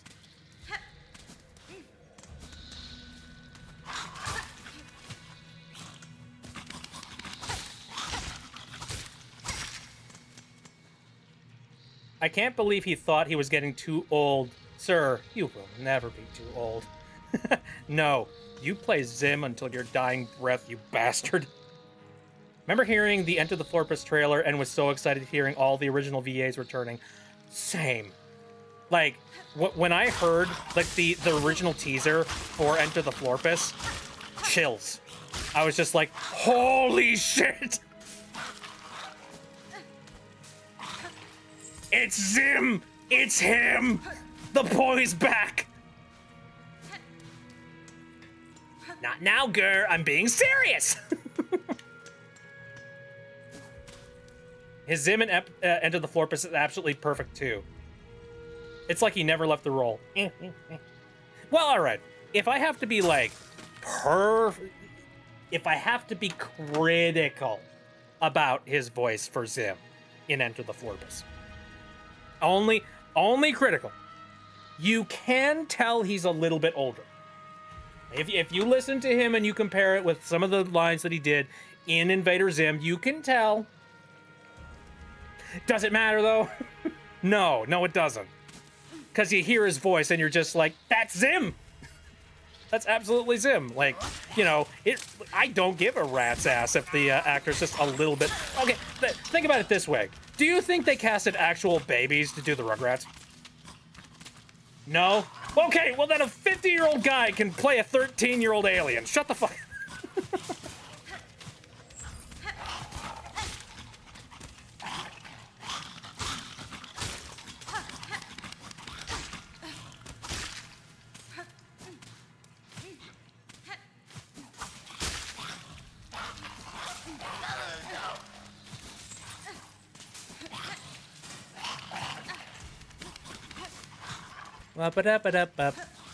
Mana.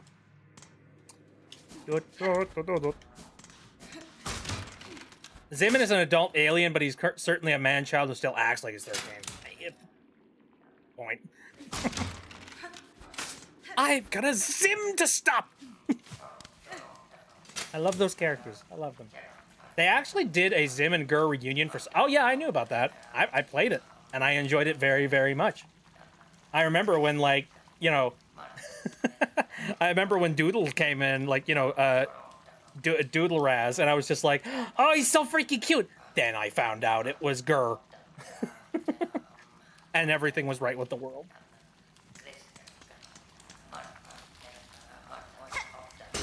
Ow!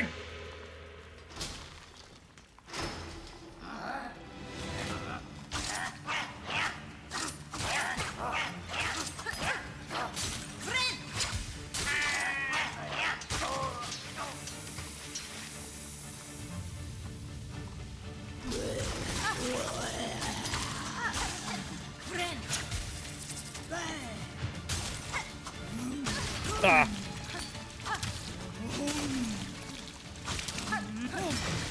I really need to get into the swing of boss fights, honestly. Like, I think that's my ultimate problem here. Is that, like, you know, I'm not looking for... Jesus! I'm not looking for my opportunity to strike. I'm just constantly wailing on the enemy. I've gotten too used to the idea that, like, you know, spamming works, and unfortunately, in this game, spamming really doesn't. You need to be in the right headspace.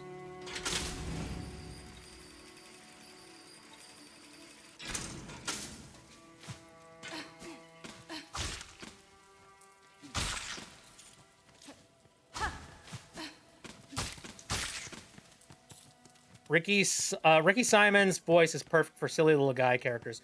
Ricky Simon. Can you give me an example of what characters they play, because I don't...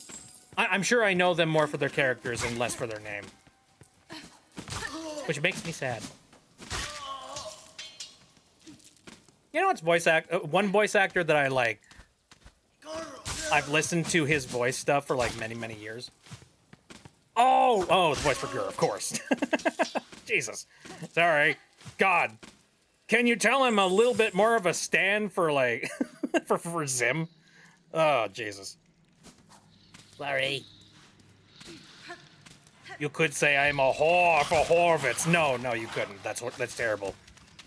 Turn the tape back. Ignore that I said that. Never mention it again.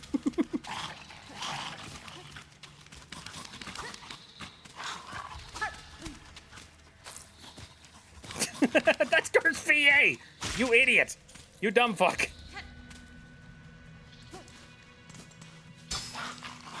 Wake up! Zim is an awesome character, so understandable. Gur's an awesome character! Why was there bacon in the soup? I made it myself!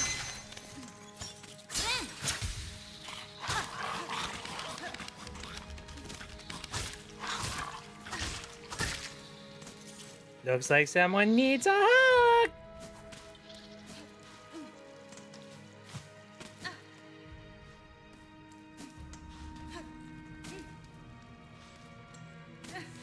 Anyway, one other person that like I've heard his voice acting for all my goddamn life is Billy West.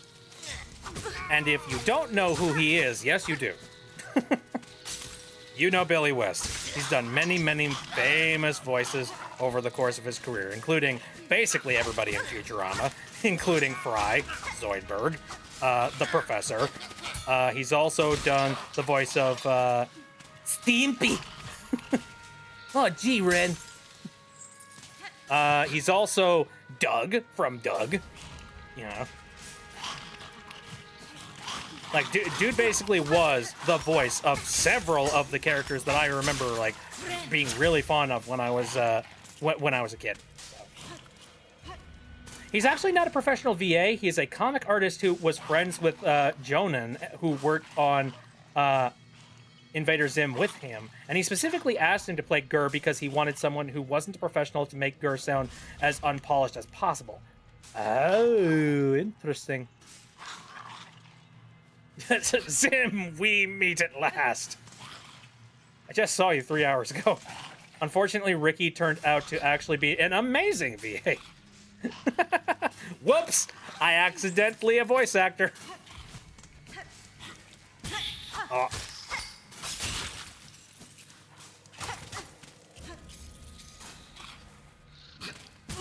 I just love how, like, how good Ricky screams. You know what I mean? Like, Ricky is just, Ricky's just so freaking good at it.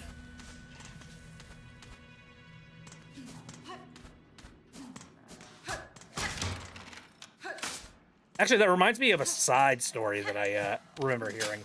So, I don't remember where I heard this, but I think there was an interview that happened with a bunch of the cast of SpongeBob.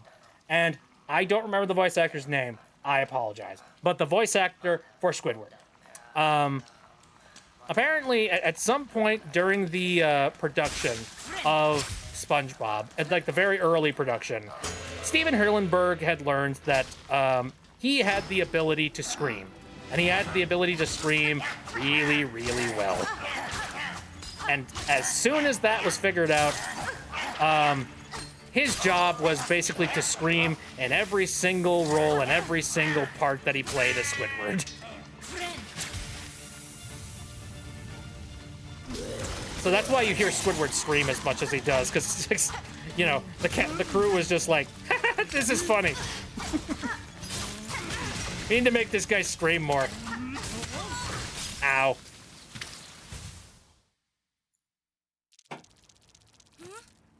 Roger Bumpass. Can I just say, amazing name. Bumpass. Also, Dib's dad, Professor Membrane, which, oh, yeah, hey, nice.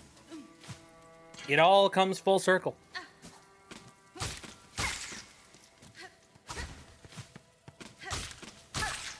I love Professor Membrane, too.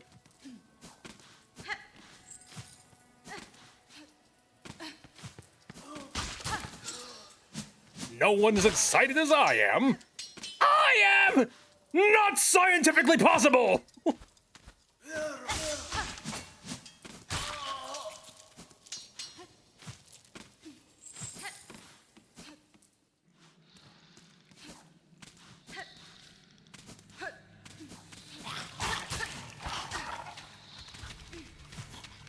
Some friends and I made a headcanon. Eh.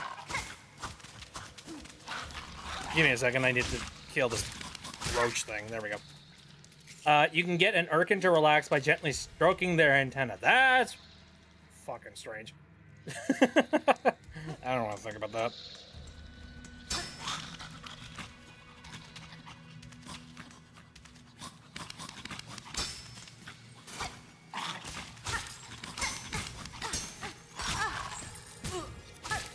It's kind of like, you know, when you hear somebody just be like, you know, when you stroke somebody's hair, it relaxes them and puts them at ease.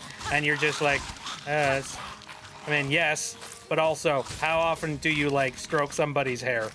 That's like, that is a thing that you do with an either, like, very close friend or a very, very, like, romantic partner.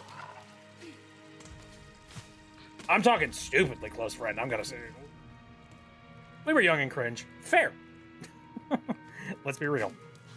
Florpus made Professor Membrane my husband. Sorry, Dib. Your dad is hot. I'm your new stepdad.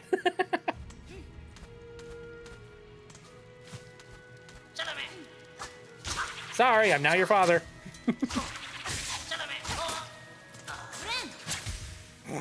That's a hell of a threat, by the way. It's just like, oh, sorry. I accidentally became your dad.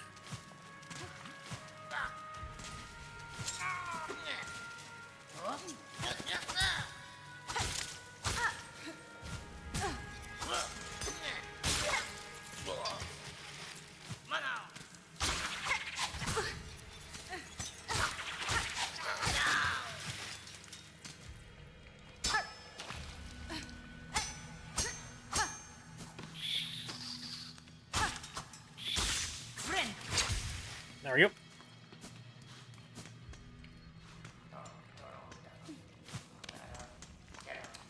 Okay, buddies.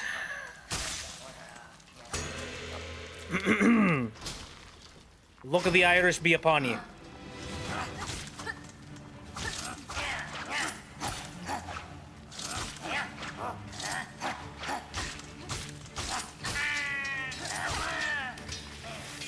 Doing good, doing good, doing good.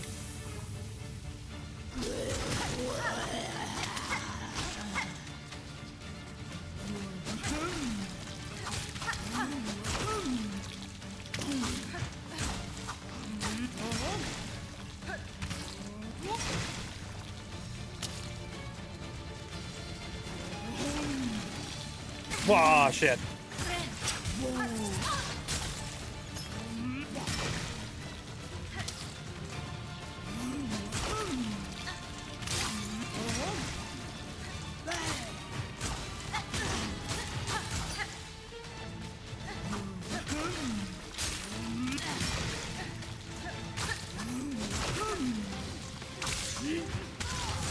Ah! God! I thought I was doing good there. I was just like, hey, I'm getting into the swing of things. Oh my gosh! I can see the code! Getting there, I guess. They knew what they were doing with robot arms. That was some nerd simp bait if I ever saw it, and damn, it worked. Yeah.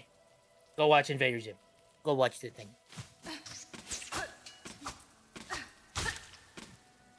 Now, my current mission at the moment, like, so I've collected a lot of movies, so I have been considering looking for more box sets of, like, television shows and whatnot. So, you know, some of them for shows that I have already seen, because God, I'd like to refresh my memory on some of them and like get to experience them again. But on top of that, I would also like to like maybe watch some shows that I didn't actually get the opportunity to watch all the way through. So, I know we've discussed the Invader Zim box set, and specifically there's one that exists that is literally the shape of Zim's house. And like, boy, it'd be a nice bragging, it'd be nice bragging rights to be like, I got that. Yeah. Diesel, I feel like you have that. I own the DVD set, but that's nice.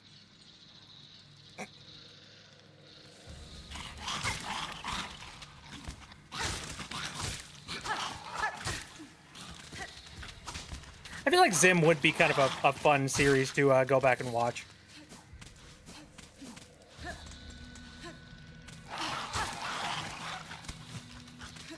I have a couple of series that I have like on my list though.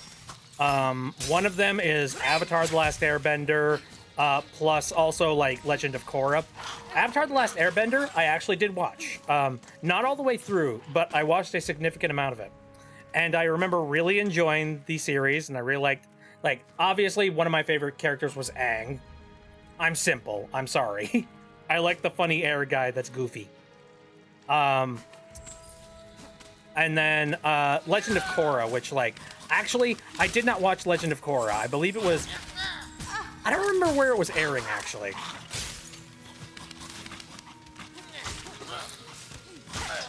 I'm assuming like it was probably on network television, right? Or was it like relegated to streaming services? I don't know.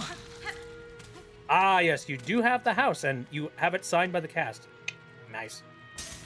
Is it just me or does Gur sometimes get that southern twang when he speaks? I could see it in the line, I made it myself.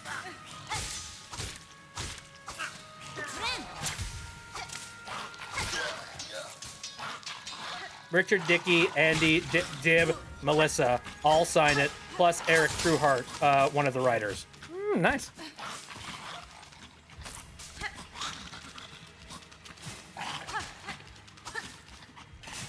Ricky, sorry, typo. Yeah. We all have fun little typos.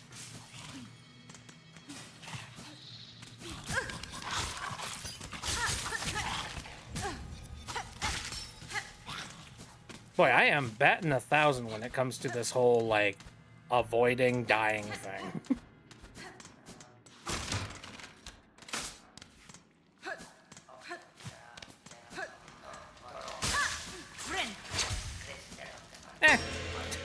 Give it a shot. Why not?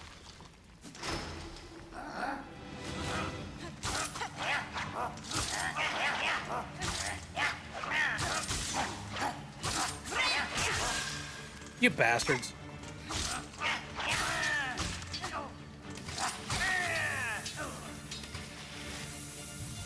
Well, probably not going to win this one, but...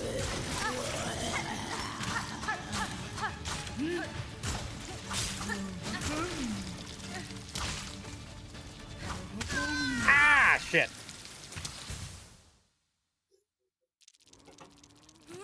Well, darn it.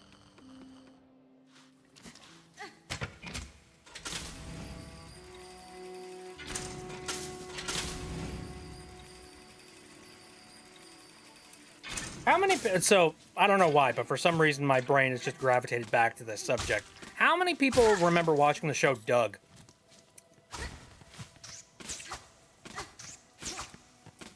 I did. I don't know what it was about that show, but there was something chemically entrancing to it that I can't put into words. Something about the production style, the way it was written, the stupid, ridiculous characters. By all accounts, the story in, like, the actual series is, like, very bland milquetoast. But it's also something that I couldn't look away from. Never watched it? Yeah, I don't blame you. Saw it a long time ago.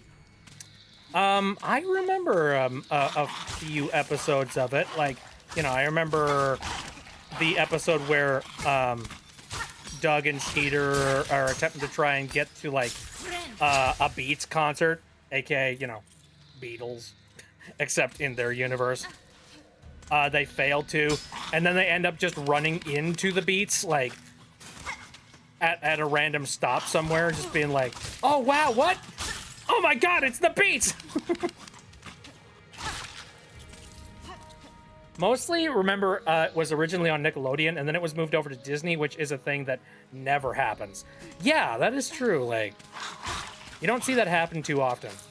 But I seem to... So, for me, I don't really watch a heck of a lot of, like, Disney content. So, I didn't really make the jump over to watching the Disney version of Doug all that much. However, when I did, and I cannot put it into words exactly why, I didn't like it. I don't know.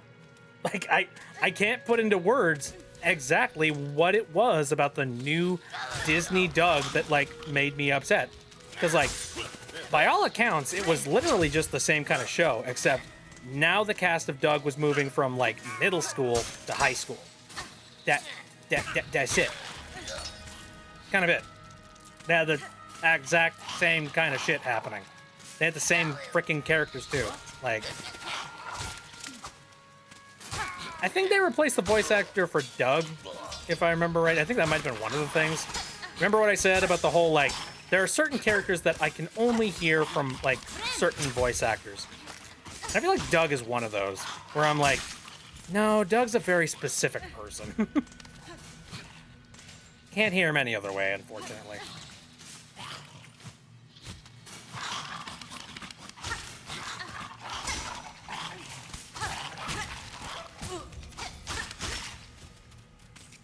Heard people say it was better before Disney took it over. I can't explain why. Like, I think you're gonna have to watch like a deep dive in like somebody's YouTube essay for that one, because I can't put it into words. There's just something about the vibe of the show that changed dramatically from the Nickelodeon seasons to the Disney seasons. I don't know. It's just like,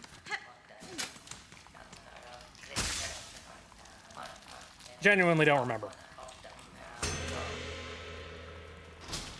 I mean, we're talking about a show that, like, I can't even put into words why I liked. I can't put into words why I didn't like the other one that was made by Disney. Like, God help me. I don't...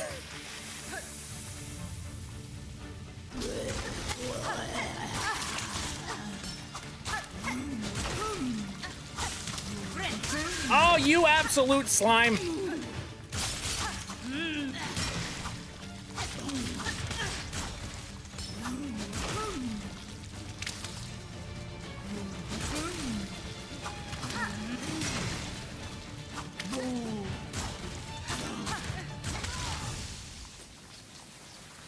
Oh, this boss sucks. You know you're playing a hard game when even, like, you know, the chef in the kitchen is kicking your ass.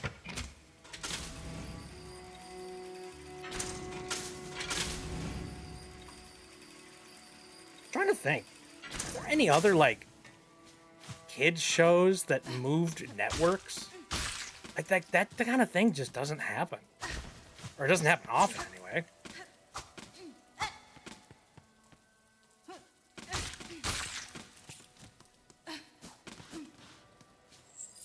Can you think of any?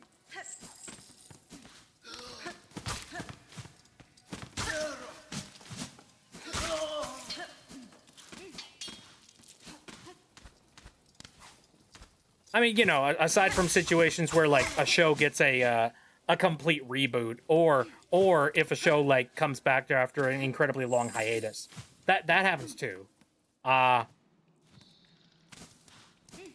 Oh, and you know, let's talk about the whole like Nickelodeon revitalizing of a whole bunch of their shows for like television movies and whatnot.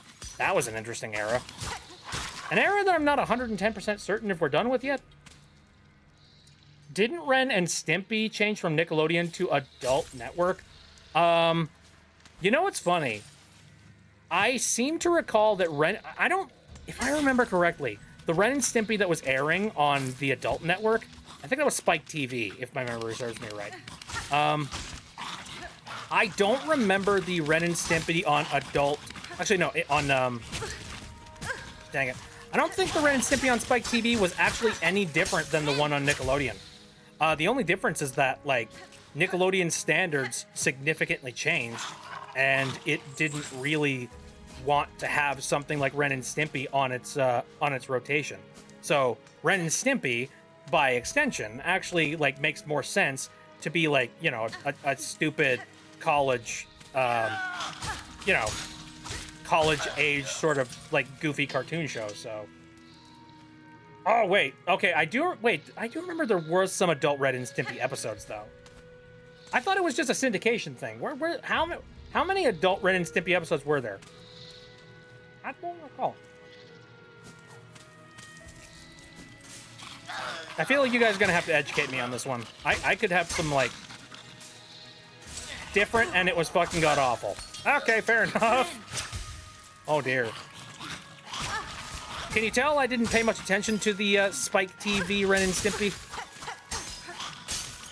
I certainly did not.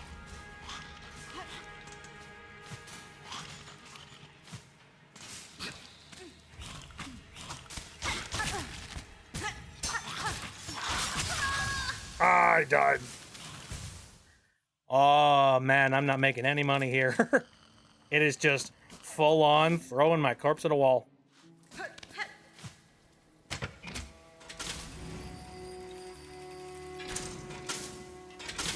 Wait.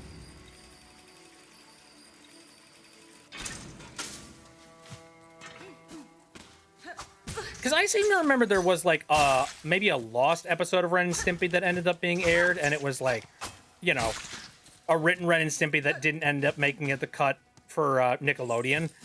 But, you know, since it was now on more of an adult-themed network, they had the clearance to be able to show it. Spike TV version was called Ren and Stimpy Adult Party Cartoon, and it was canceled after a few episodes. It was so bad and horribly received. Oh, that's unfortunate. Ugh.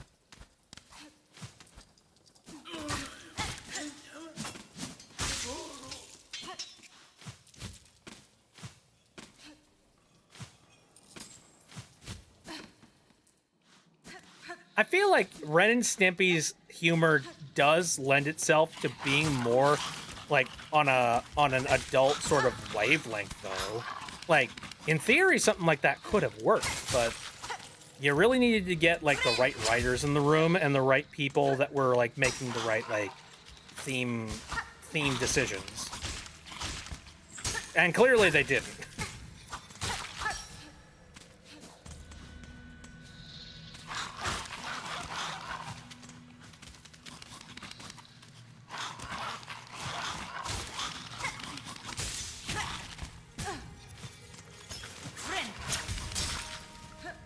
Man, Spike TV.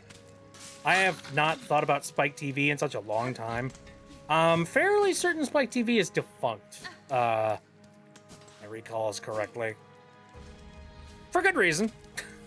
I don't see any reason why that needs to exist in, you know, current era. If you don't know what Spike TV, it was basically like television for men and that kind of thing. So it had a whole lot of like, you know, grisly, tough shows and like, you know, stuff that guys would like and that kind of thing. And you know, one of the shows that was pitched or that was attempted was Ren and Stimpy Adult Party. Didn't work out. But then they had a whole bunch of other shows like Mansers. And Mansers was awful. If you don't know, so Mansers is basically like a trivia show, except they really pump up on the energy and the excitement for the actual segments, and they try and make like really crass and immature jokes with the trivia segments. And I'm trying to remember what one of them was. If I remember right, one of them was how much pressure would it take to make your balls explode? And I'm just like, why the fuck do we need to ask this question? Oh man. Yummy.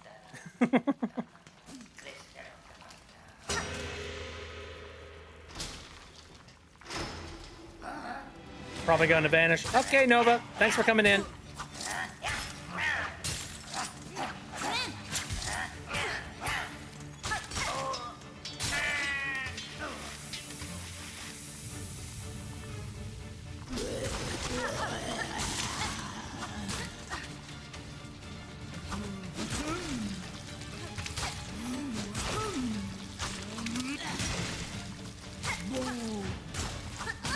Oh dear.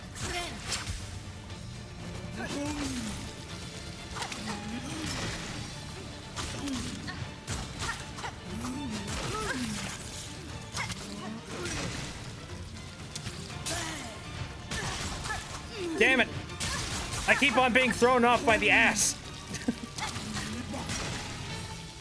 That's a sentence. Oh.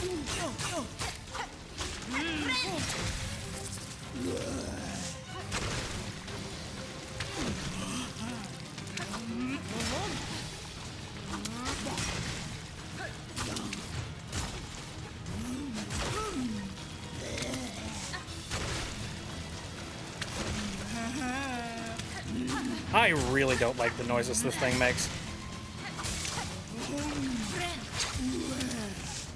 Oh, shit. Oh, whoops. Ah! I'm getting better. Clearly, I got to the second wave that time.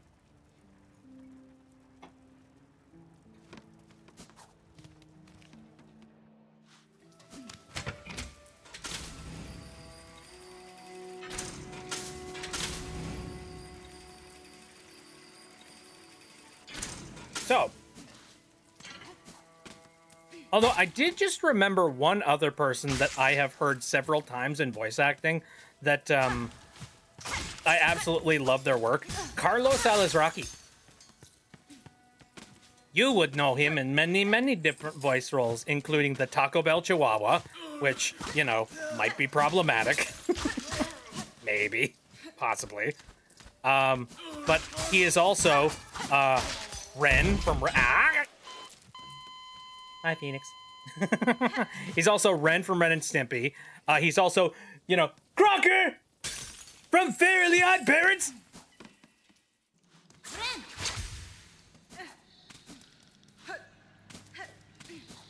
Dude's an absolute legend.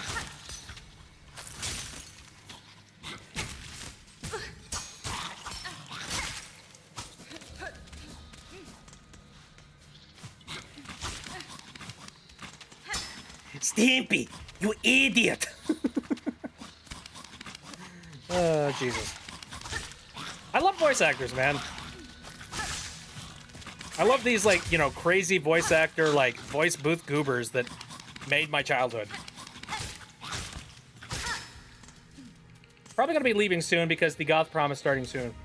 Well, before you go, let me go into the magma, because I know that you were in the middle of drawing stuff. So here. Let's go and take a look.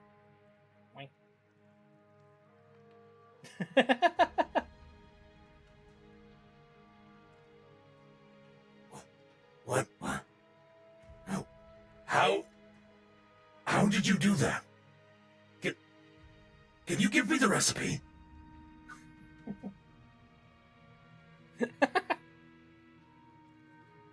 That's great.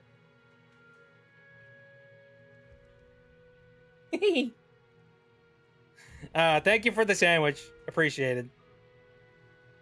I gotta rewatch Rocco's Modern Life sometime. Of course, he's the voice of Rocco. How could I forget? Oh baby, oh baby, oh baby. Jesus. Rocco? Mrs. Bighead? I love Rocco's Modern Life. Jesus. Oh man.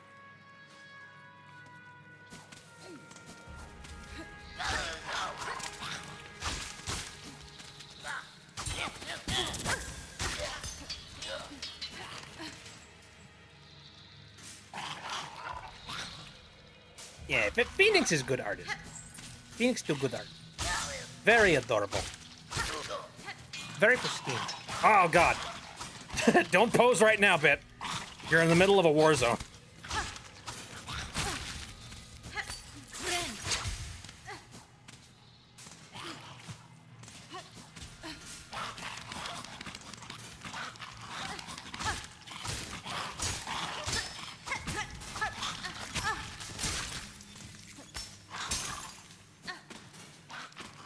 Did I see Static Cling? You know, I don't believe I did. I don't think I ever got around to it. I should.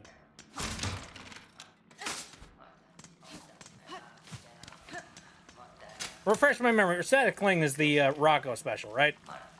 Or am I thinking of something entirely different? Yeah. Oh, I know about that. Yeah, Rocco said trans rights. Rachel Big Head. Oh no, I agree. That makes me like super happy. I have no daughter. Oh, it was such a good twist.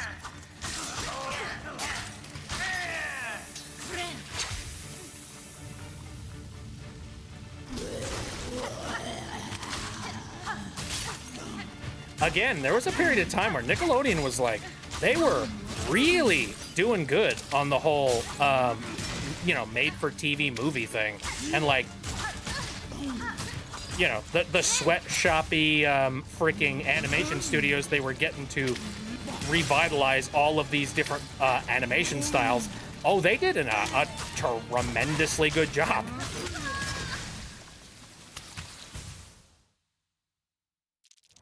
I shouldn't be that much of a bigot. I don't know what the working situation was in there, but like, I can't imagine. I have to imagine it was probably hectic to be like, we're doing what now?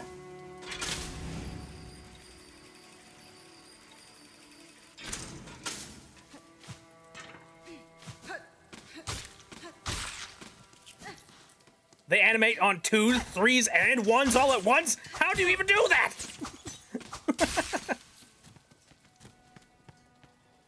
Yeah, he always said he has no son. He was right. He had a daughter instead.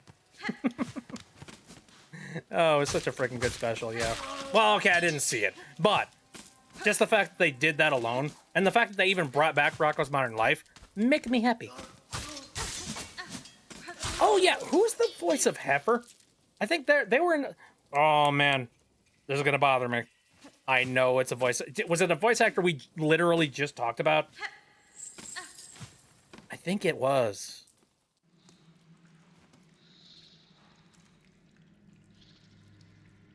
Oh, shoot. Please refresh my memory.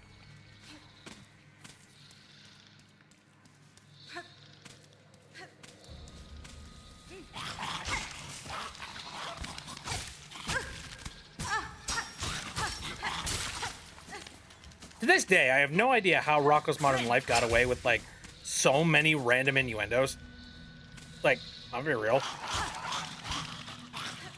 They had so many weird adult jokes and innuendos in that freaking show.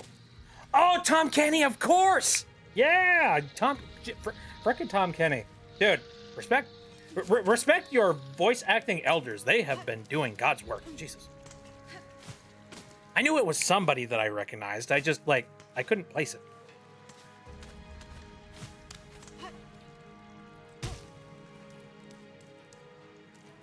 But no, like, you know, there's the infamous, like, call center thing. Or, you know, the spicy phone line scene in Rocko's Modern Life. But then they also had, like, you know, the chicken restaurant was called Chokey's Chicken. How did they fucking get away with that?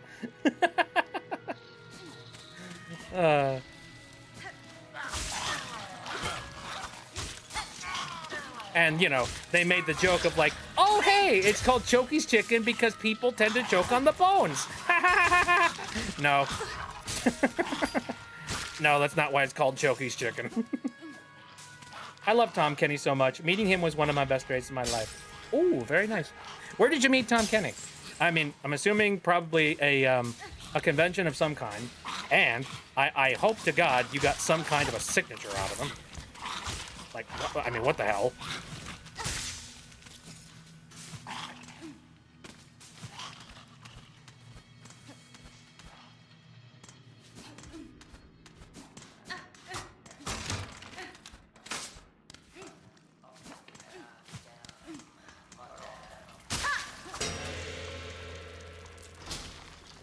Din.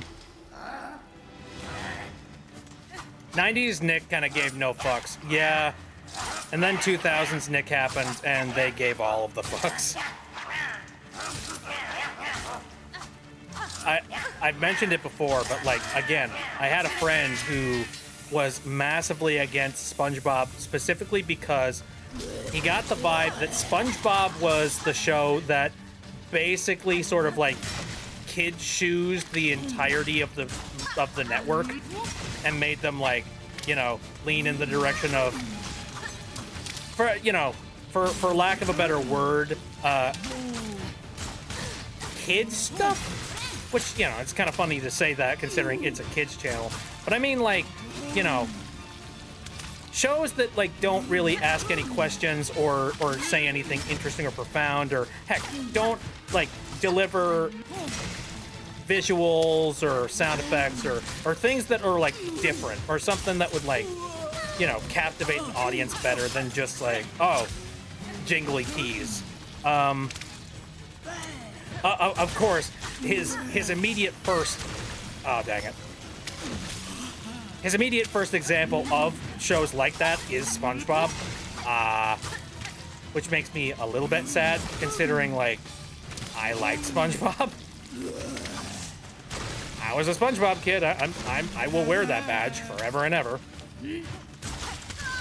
Oh, dang it. Oh, he signed Battle for Bikini Bottom. Nice. Good stuff. That is probably a Bikini Bottom, like, copy that is worth much moolah at this point.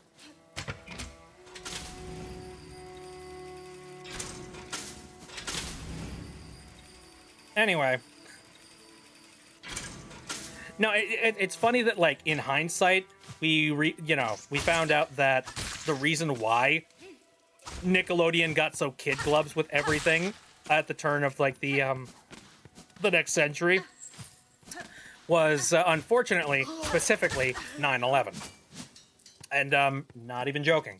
Like, it's basically been confirmed that there was, like, the network in general started moving in the direction of bringing on shows and stuff that, like, didn't try and push the envelope and just tried to give a more wholesome and, like, comfortable place to be, as opposed to, you know, some place that's, like, wild and crazy.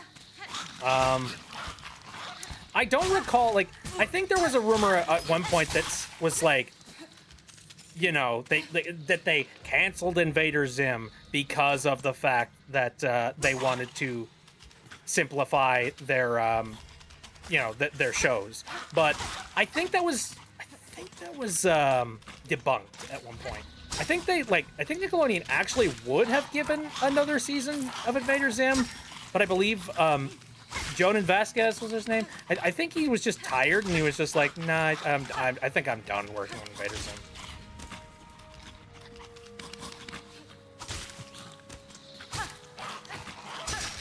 And, you know, you can't force a person to, like, continue to work on a thing despite the fact that, like, they don't want to work on it. And honestly, I respect the ever-loving heck out of SpongeBob for just being like, oh no, I mean Nickelodeon for just being like, okay, yeah, I guess we're done with this if the head guy isn't going to be here for it. It's better than nowadays where they're like, no, we're going to continue SpongeBob anyways, despite the fact that the, you know, the corpse of the creator is currently, you know, 6 feet underground. I mean, they're doing good stuff with it, I'll be honest. Problem is never SpongeBob. It's the fact Nick won't commit to support anything that isn't as successful as SpongeBob or close to it. Yeah, that's actually a pretty good point. Zim was canceled due to Jonan's burnout. Yep, absolutely. That does kind of give me a little bit of hope for Gravity Falls, though. Like, if Jonan can come out of retirement to do Enter the Florpus, like, that's gotta mean that there is at the very least, a movie in the works for Gravity Falls eventually. And I know, different studio and whatnot, but same principle applies. Like, if a creator is burned out enough, but if they spend many years not doing the thing, maybe they'll end up like, doing like a little bit more later.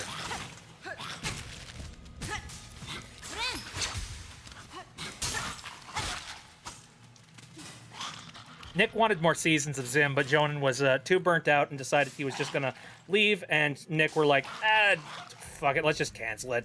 And then the show's, wait, this show's expensive as fuck anyway.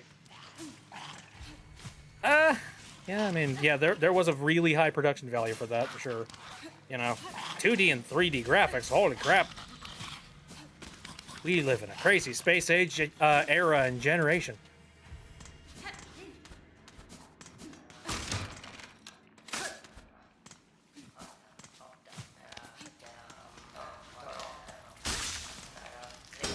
Round 2007, let's go!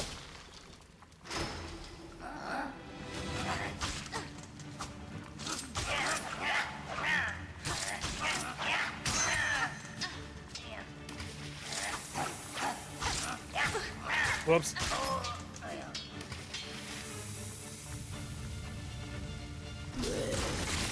Ah, oh, you bastard.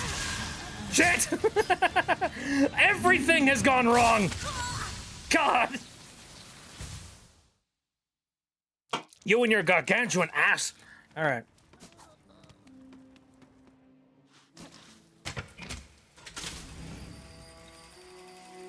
Zim was very high budget and cost a lot of money to make, so I understand why they just canned it. No, that's absolutely fair.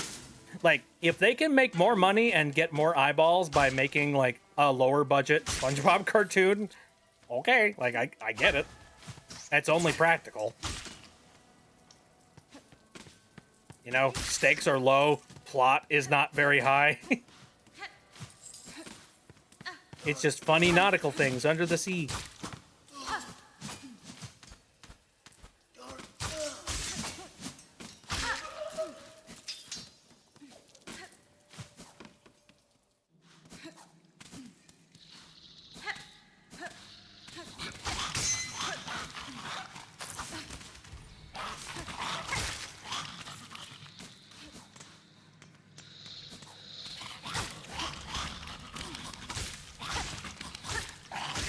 I'd like to think that if I made something successful, like, there wouldn't be a bunch of, like, studio figureheads that would be trying to riding on the coattails.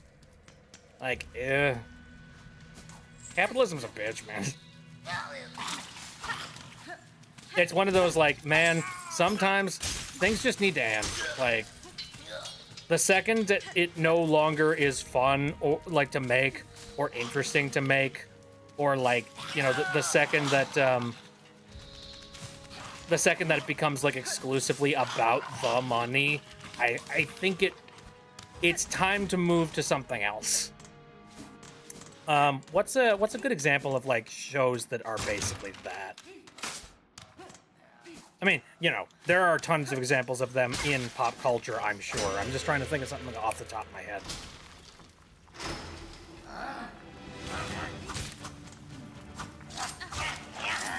Stuff we haven't talked about. SpongeBob is definitely, like, the progenitor, like, obvious answer to that one. Because, like, good lord. Even though we're getting, like, you know, we're eating good right now with SpongeBob, there was, like, a really dark period.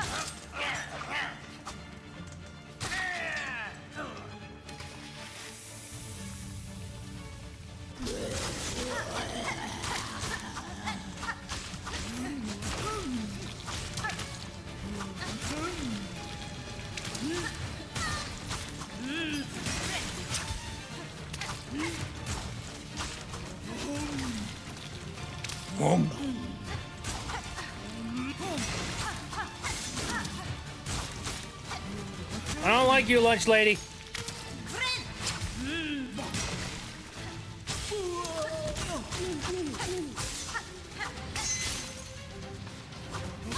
Ah, shit.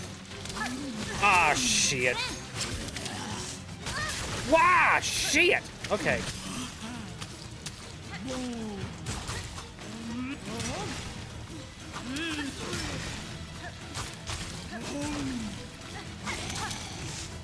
Whoa, goddamn. Woo! I knew I could do it. That was some bad borscht. Took me some tries. All right, what do I get from this little encounter? Eh.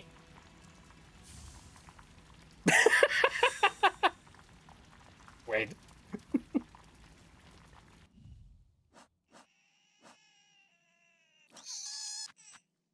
What? Hold on. Pungent delicacy preserved in roach brine, the most famous creation of the disgraced chef Lugoli. Oh, balls. Sorry, I needed to look at Junior for a second. Pickled muck maggot. I wonder where I'm supposed to be putting that. So happy the Plankton movie exists. Give me so much hope the show will keep being on great, even with Steven gone. I hope so. I mean, you know, it is in Nickelodeon and Viacom's best interest to make sure that they don't fuck that up. And boy, oh boy, were they fucking it up for a while there, so,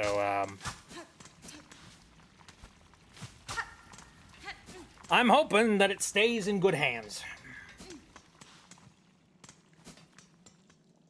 All right, well, we have got ourselves a nice little something.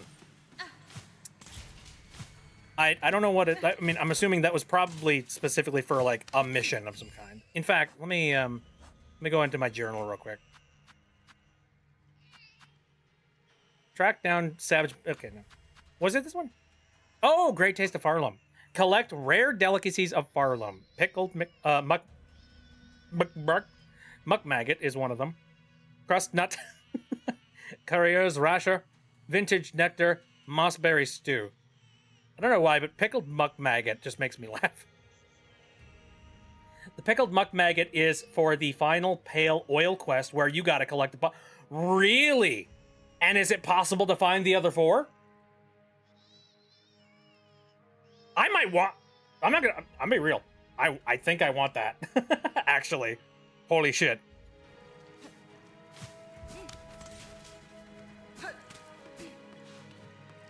Like, if there's one thing that is going to help me propel me through the rest of this game, it is a nice, sharp sword.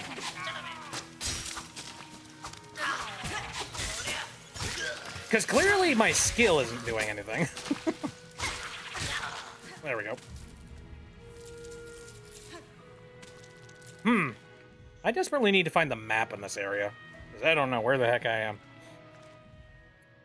Yep. Big ol' enigma. Now then. What was I doing? I don't even know. I went on this journey to try and, like, explore and find new areas, and I kind of just stumbled into that boss, so... I guess we just keep looking at it. At least until I remember where the heck I was going. Which is somewhere. Once again, I don't know how to get up there. The moss stew is easy to get. You just talk to the moss druid. Ah. Oh, here's the moss druid. Moss druid. I don't know where you would find that. Give me a moment. Moss druid doesn't happen to... This is like the bestiary, right? You wouldn't find, like, the moss druid listed in here, right? This is monsters.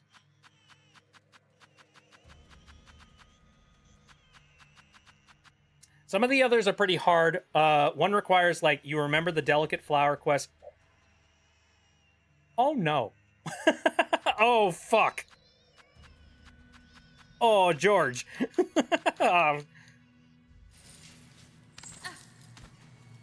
Oh, piss snacks. I don't... oh, God.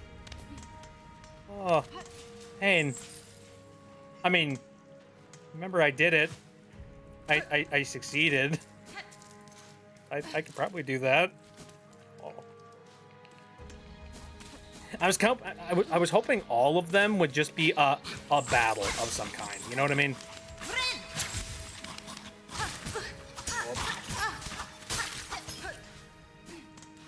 Like, I understand battles. Battles are good. Battles are fun. If you want to hand it to me for free as well, just for finding a guy, awesome. But, like,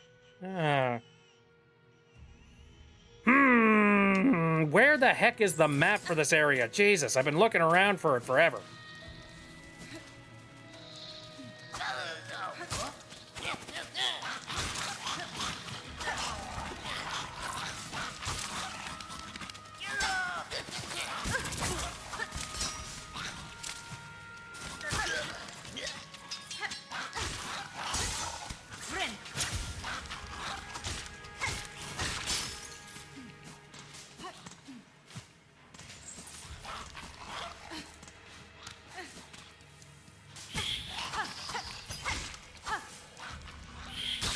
Ah, you little swine. Moss Druid, you met early on in the game. They're in the area above the first... Oh, that one! I think I know what Moss Druid you're referring to. Funny. Well, I mean, we're already doing a little bit of a, you know, a reunion tour of all of the locations I've previously been in. So, I mean, hey.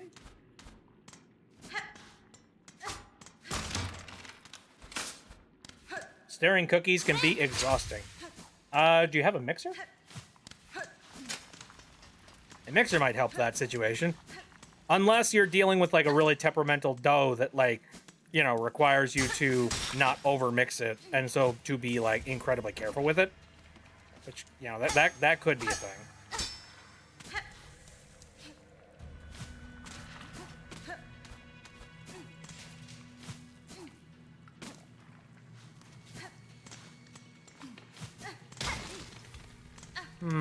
Again, this area right here teases me. My guess is that I probably have to get up there a different way. And then that pillar right up there probably drops down or something.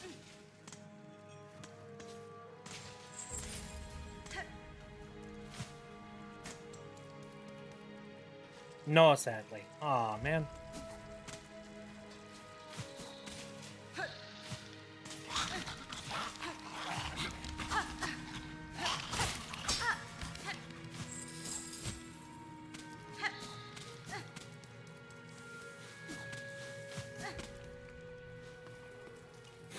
Okay, well, I've escaped that area.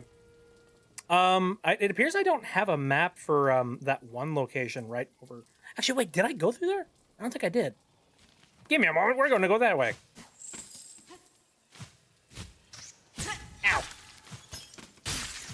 Ha! Screw you. What is this? On the 8th harvest, send 50 measures, 9 beets drag red, spooled, 14 measures drag red, twined, oath of fealty, all workers. On the 12th harvest bar, send 40 measures drag red, spooled, 2 beets fine drag red, oath of fealty, all workers. I don't. Did I do it? Did I do the thing?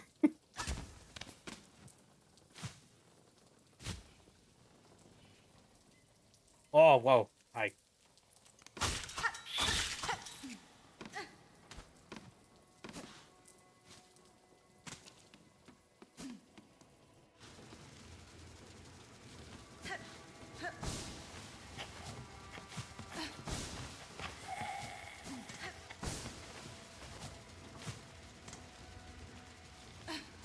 Okay, yes. Ah, okay. I see. That way I can't go, but... I don't know why I did that.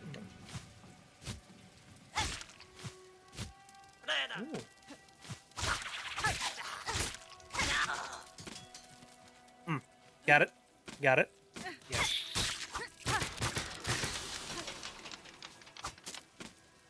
Get back down here. You plague-ridden son of a bitch.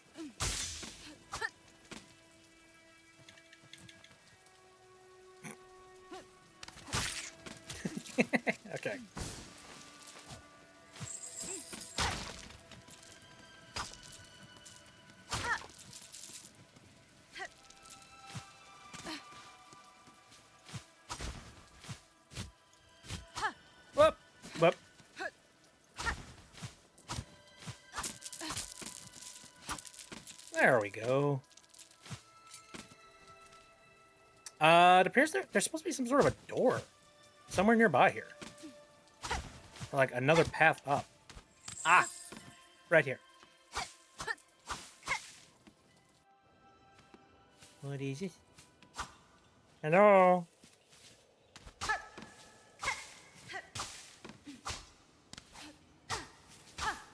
I have come to conquer your land in the name of bugs.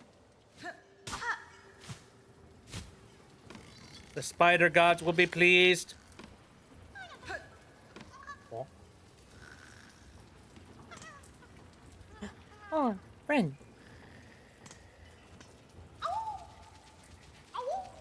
Hi! Baby. Awesome. I love how he wasn't even in any trouble. Oh, Jesus! Unlike me. Ah!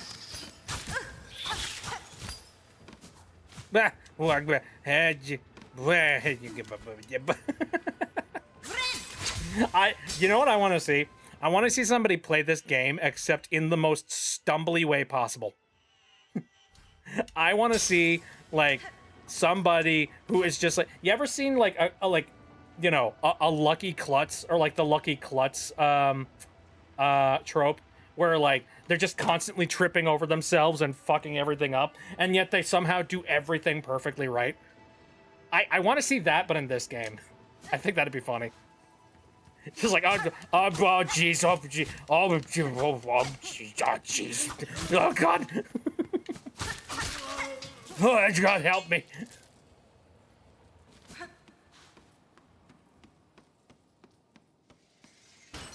What?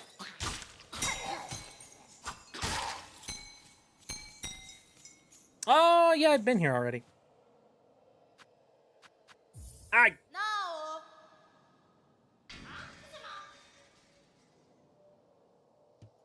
No. I do not have that specimen, I guess. Very well. Already been up here.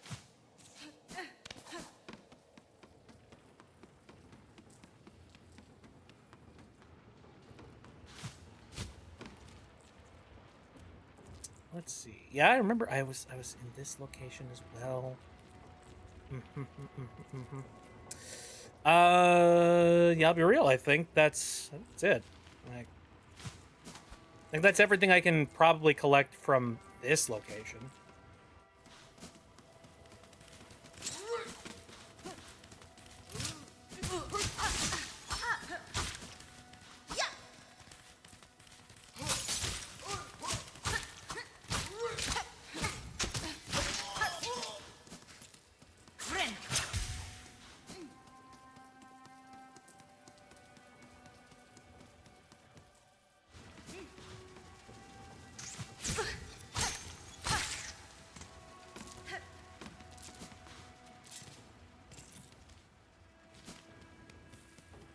I'm just gonna set myself down in a seat real quick. Although, I believe I already got this checkpoint, so no real use for this, but... makes me happier. We need to get down to the tram, and from there, I'm going to move over to another location. Wherever we think we can find some new stuff.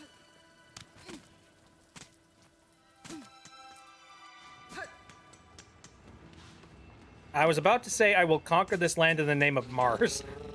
I will conquer this land in the name of Mars! No, that's Looney Tunes.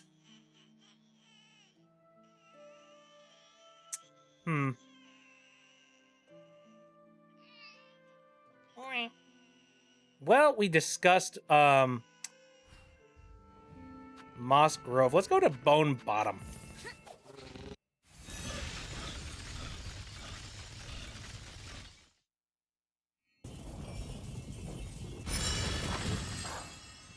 Thanks.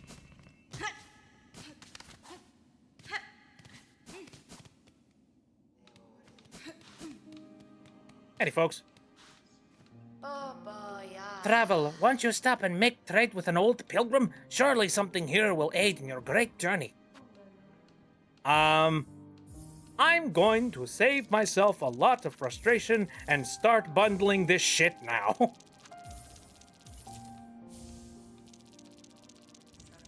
Yes. Icon of hope. Oh, yes. Jesus. Oh, I can't, because my satchel isn't big enough to hold 440. Well, fuck you then.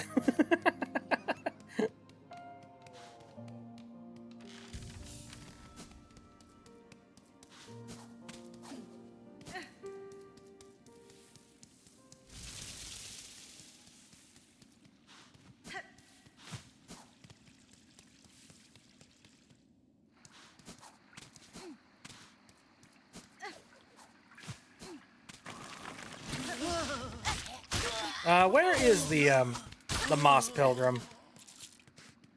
Where do they hail at this moment? Did they walk away? I know they were... Is this the Moss Pilgrim that we were thinking about?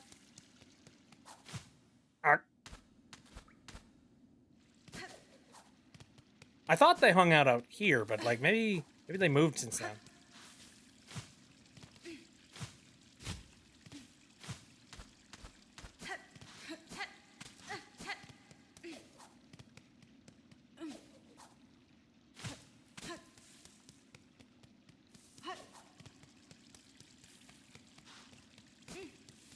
Well, I know they're not over there. Oh, hello. Mimito. Oh, it's a chapel maid. Hunter, I'm thinking it was you that you cleared my basement. Frank. Our first arrival here, the nesting creatures didn't take kindly to my passing. Fino. Oh, the cranky bugs, all right. And they made an awful mess down here with their hatchings and breedings. You've my many thanks for seeing them off. Higher up and to the right. Okay, thank you.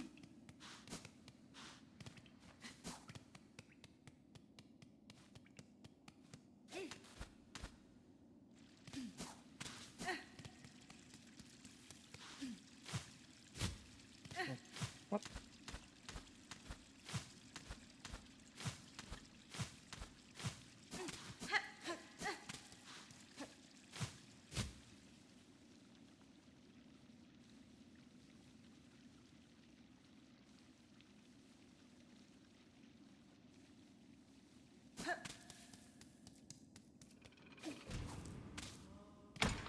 And if you say to the right, are we referring to like way over to the right? Like up here to the right? Up. Well, fine.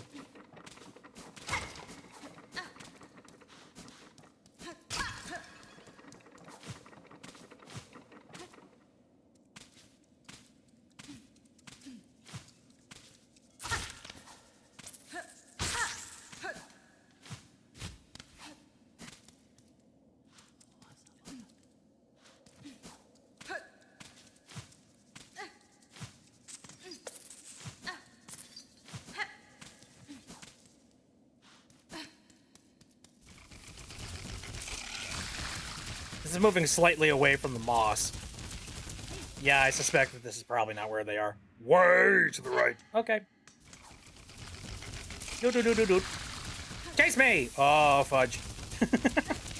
Oh, God. Run. Babe. These areas are so chill now. It's so relaxed and fun to jump around in these places, knowing that there isn't like a massive amount of poison and garbage that I have to sift through every single time I come through. It's like, oh, yay. Oh, look, they puke on me. It's precious.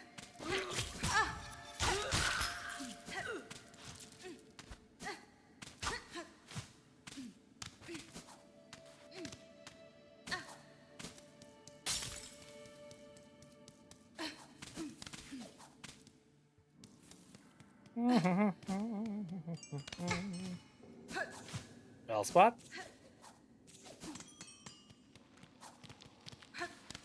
This is where any amount of moss just stops, so I don't expect it would be this way.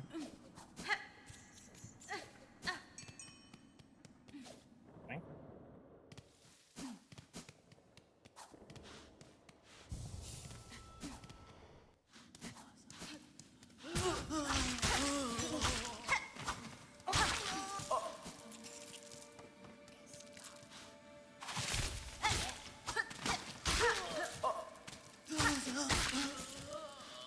It'd be great if I accidentally killed the moss, like, the moss pilgrim just by, like, running through here and, like, stab.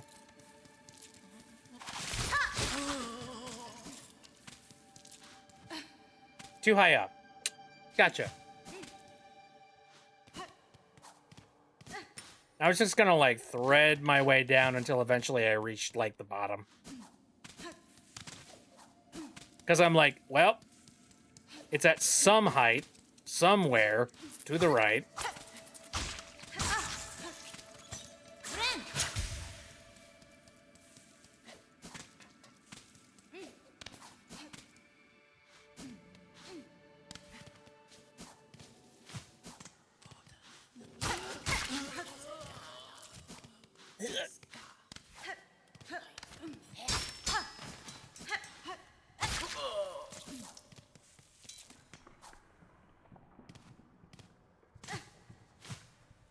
The marrow.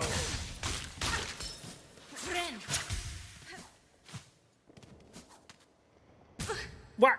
Dang it.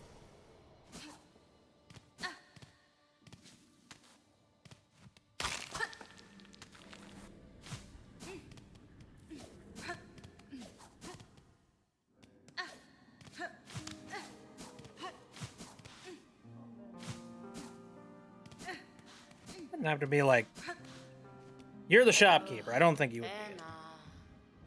No.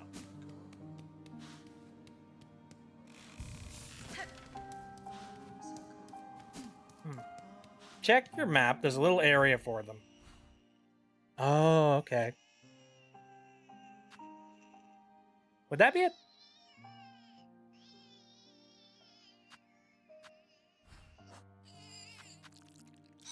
What, Junior?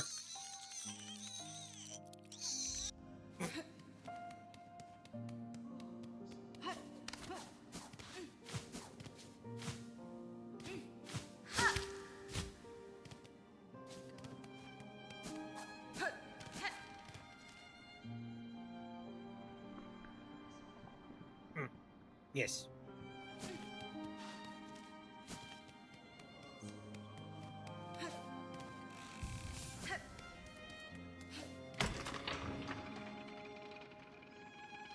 I think I got you. It's that little alcove. I just need to stab. There we go.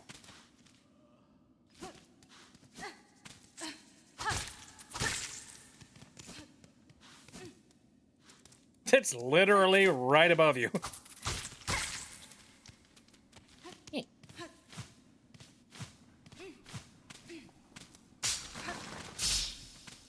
Past it.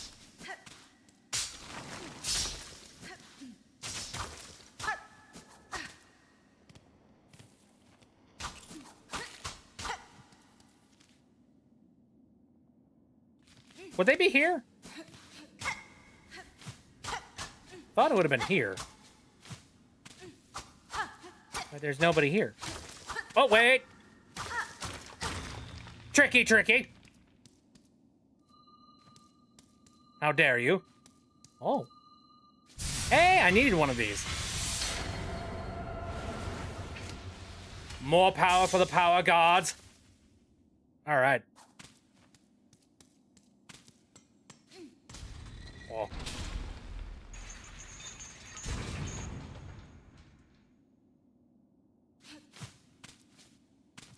Okay. What the? That's what this was? That's freaking cool. All right. Still up. Wait, still above. Still above? No shit.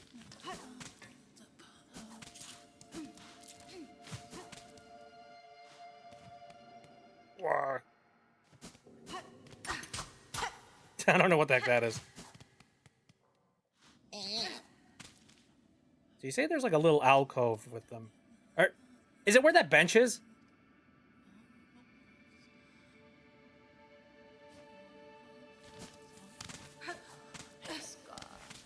Or is that still too high? They're in Moss Home. Okay. So in here then, because this is Moss Home, right? God, I'm so turned around.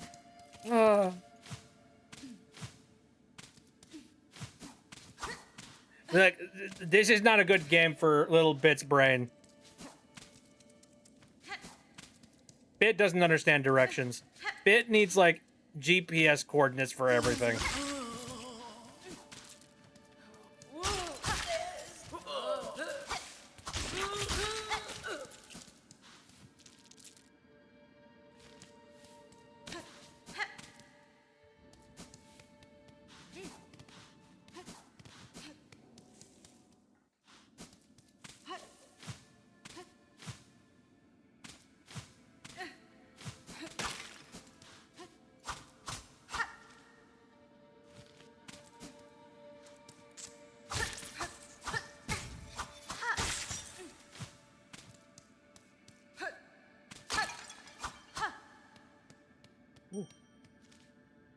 Bell area.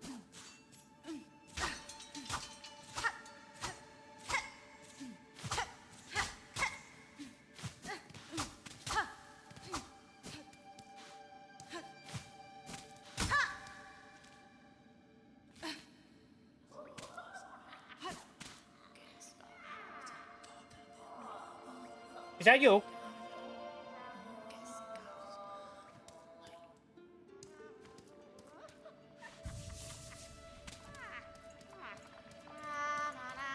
Ah, hello.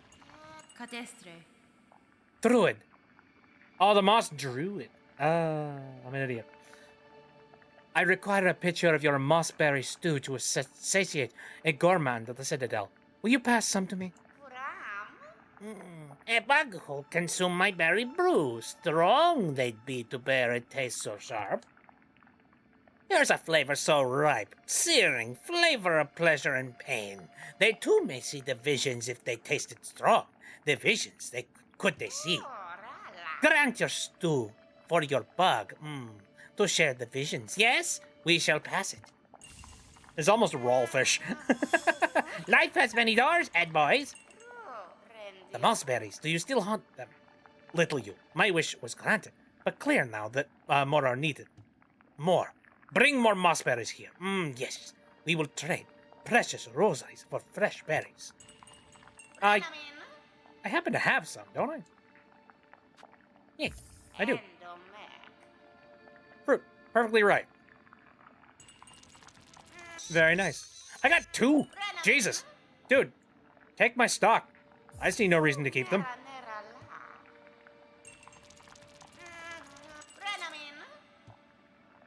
Thank you. Yeah, I need money. Holy shit. I was in desperate need of money. Okay. So there's the mossberry stew. I'm gonna pickle muck maggot. Good stuff. Good stuff. Now it is time to go and get these things turned into rosaries so that I don't do something stupid. Anyway, I apologize if I, am a little bit direction blind when it comes to this game. Massive apologies. And also apologies that, I'm not just looking up a tutorial for this thing. It's kind of one of those, if I can avoid a tutorial, I will try,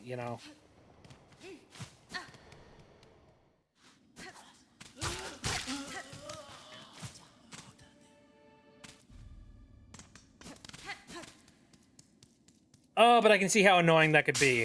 Just watching me amble around aimlessly, confused and unknowing, and completely forgetting about certain bit characters and key characters, along with the entirety of the Silksong. I see how that could be frustrating, and I'm sure people who are watching the VODs are probably screaming at me right now.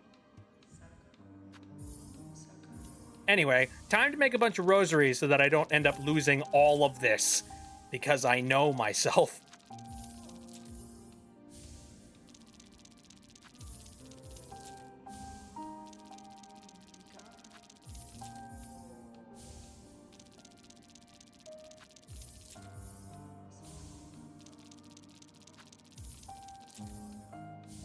You know what really cheesed me off? if I'm making these rosaries and then suddenly the person that's in charge of like making them is just like, oh, sorry, you have way too many bundles on you. It looks like I can't turn them into rosaries. And he's just like, you motherfucker.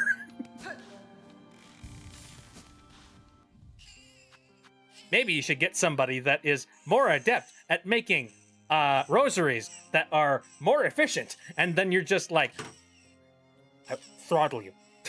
I will kill you. I will throw you into the nearest ditch.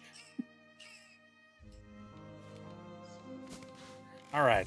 So, we got that sorted. There are other places that I could potentially go, I think. Let's see.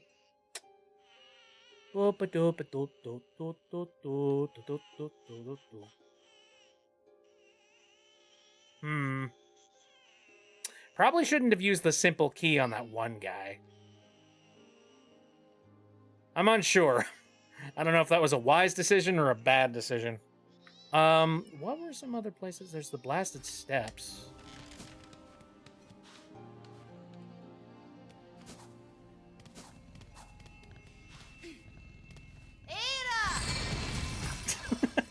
I'm just can you imagine? It's just like, wake up, you fat lord! No, that would be mean. Treat baby preciously.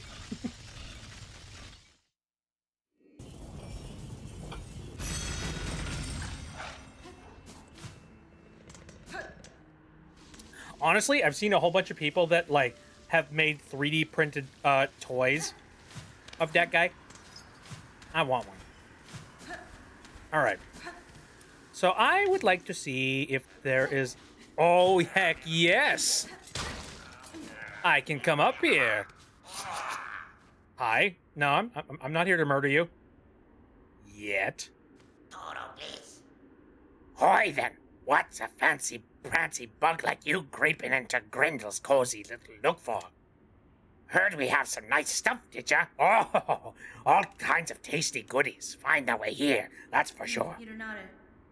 I care little for how you procured your goods, thief. If you had something worth trading, I may part with my rosaries. Well, we never say no to a fair swap. Now, take a look at what we's got. Woo! Okay, thief smart. Sign yourself a snitch and scoop up more rosaries from your... Oh my god! That... I don't know how useful rosaries are going to be for a while, but like, oh, that might be a good thing to have. Just for the sake of like, you know, in the event I need to collect, which I might. Let's be real. You know what? In fact, I'm getting that. Full stop. I need that. Absolutely. No question. Unbundle rosaries.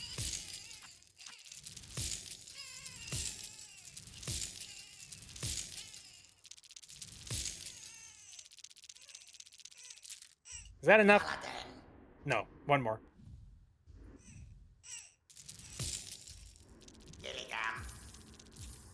Thank you. Appreciate it. Okay, what else we got? Basic tool of the job here. Throw your big needle and scratch shinies straight off your target's shell. Oh, does that give me more, more like shale and stuff? That'd be kind of cool. Oh, hey, a spool fragment. Okay. Beautiful this. I know what it is. Psalm cylinder. Yeah, I know what that is. A crafting kit. And I can make a rosary string right now. But I'll definitely try and be back for that, I don't have enough beads to, get the thread spool. But, whoa, good stuff. Good shit. Alright. Is that all that's really up there? Just that? I guess so.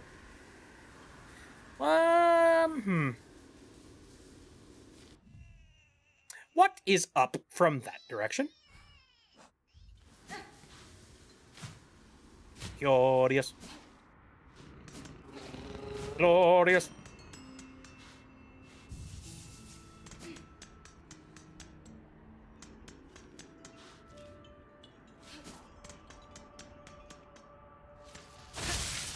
I forgot this area existed.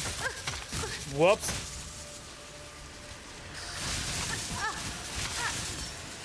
Yeah, you can just keep doing that over there. I'm fine. See ya. No. Pop. Whoop. Howdy. What's up? Have a lovely day, sir. Ding. Okay. Yes, yes. Can't get up there.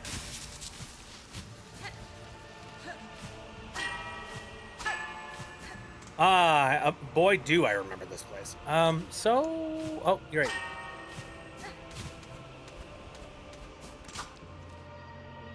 Was it here or was it somewhere else? Guess it must have been over here. Ooh. Well, I do see an interesting little alcove here. Wonder. Actually, wait, nope. Nope, I'm not in the right spot.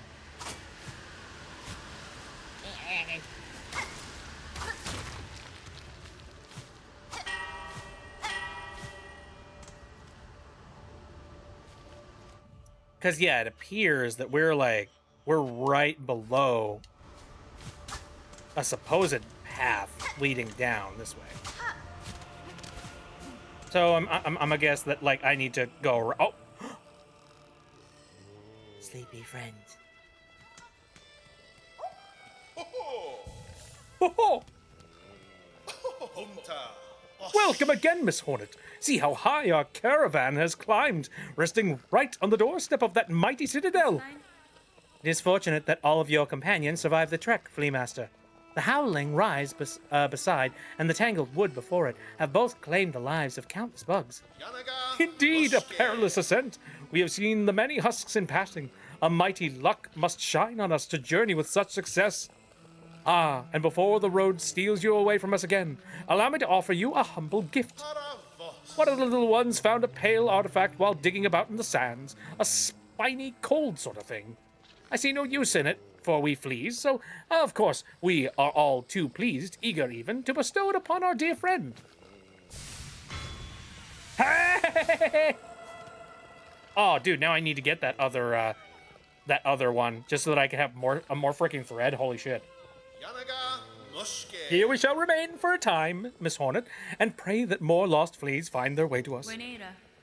What others I encounter, I shall send your way, Flea Master. Yay! I like the fleas. The fleas are good.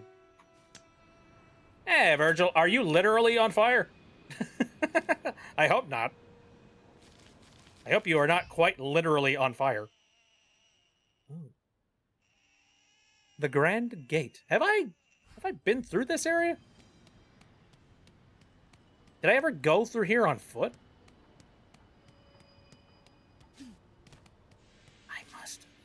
I must. Oh. I can climb.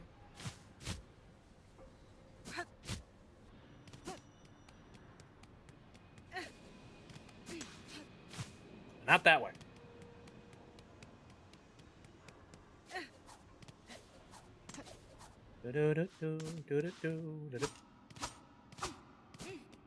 Ah, yes. Blasted steps. I remember this stuff.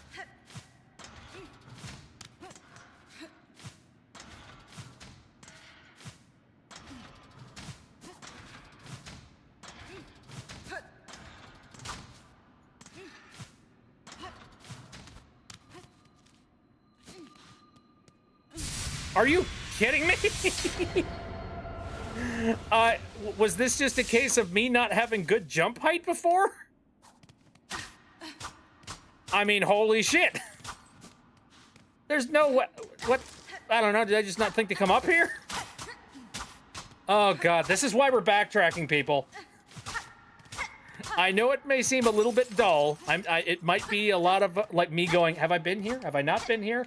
But my God. Virgil, I have no idea what 911 jurisdiction you're in. If I certainly hope you have a phone, so you can call thine self your own 911. Are we referring to something in Dead Cells? I'm assuming we're referring to something in Dead Cells.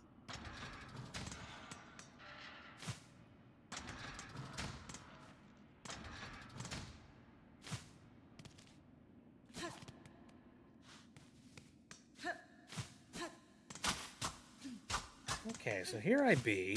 Is there anything? Can't go up there.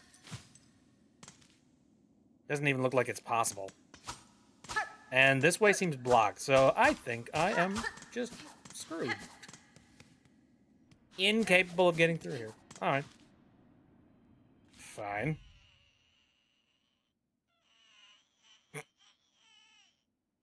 It's gonna be a sad day when I have to get rid of Junior. I'm gonna be real. Like, opening up my inventory and just hearing the tiny little, like, cries of Cthulhu. It kind of gives me life. I'm not gonna lie. Hello, fleas.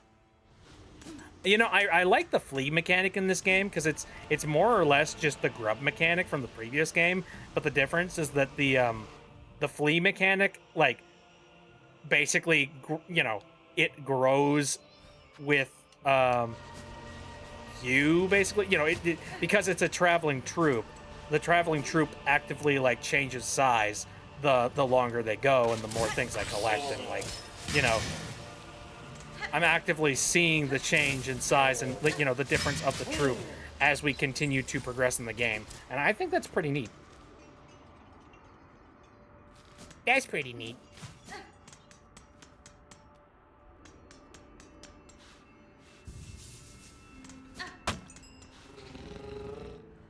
I see. Virgil, did you get yourself a fire extinguisher? That pie didn't seem to have any flames on it. Okay, where do we go from here? Oh man, there are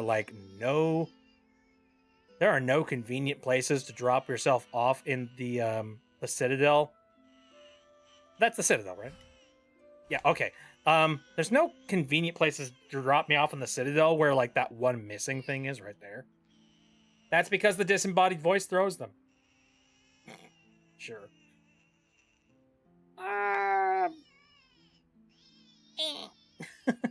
All right, let's go with the Grand Belway. And we're off.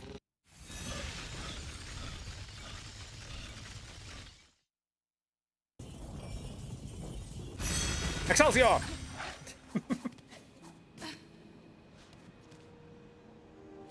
All right. Got a ways to travel, but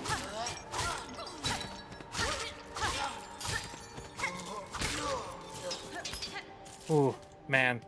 I'm getting flashbacks of, like, the Hell Room. These guys are no joke.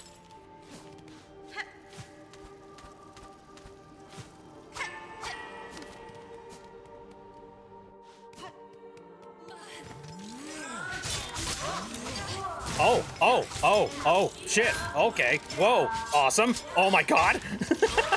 Hey, how's it going? Friend. Oh, wow. Can we talk? No, come back. That was rad. Ooh, choir cloak. I'm guessing that's probably, like, you know, one of my objectives.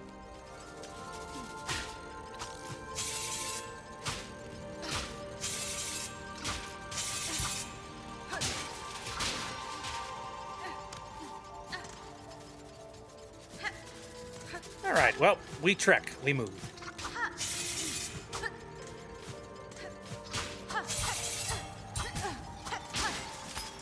For as frustrating as this game can get sometimes, the movement of the game and just, like, the overall feel of flowing through the area like a tank, it does feel very worth it to me, you know?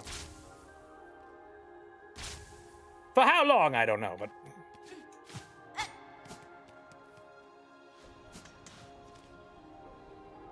All right, that's where the White Ward is. So I want to head down to that location to the bottom left.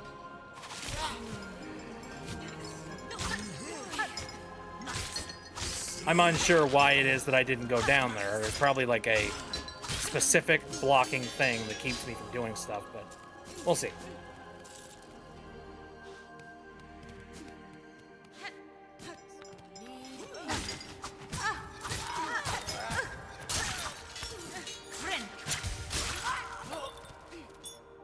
I've nearly got like, you know, an entire extra half of thread on me at this point. Like we're getting to a point where I could possibly heal twice. Like that would be rad.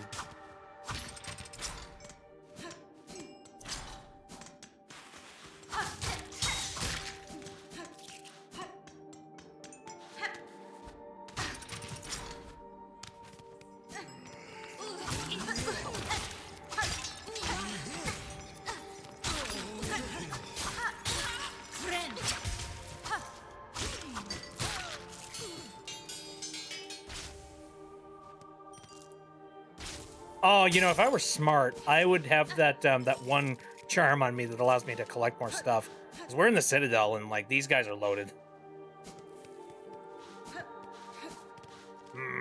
I'm not smart, however.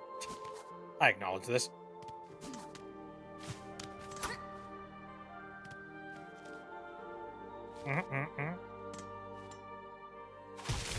Whoop! Hey, buddy.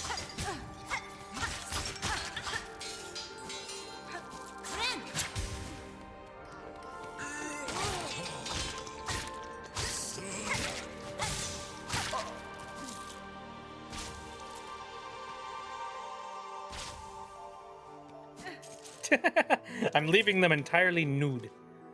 All right, we're getting there.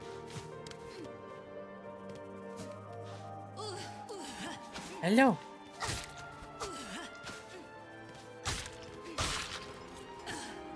I like how floaty that one is.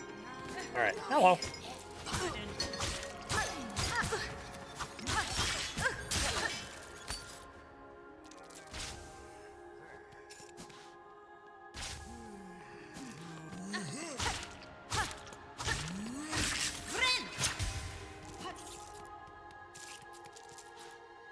Okay, so. Right. Oh, wait. Oh, I see. Oh! Oh, okay. Ooh, neat.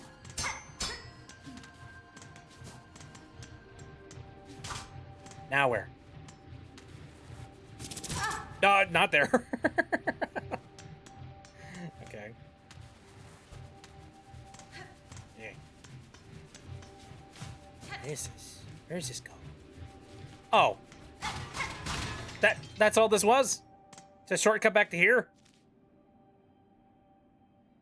Okay. Fine, I guess. Huh. That's a little annoying. But, you know, any shortcuts I can take, I guess. Now we got that. Wah, yourself.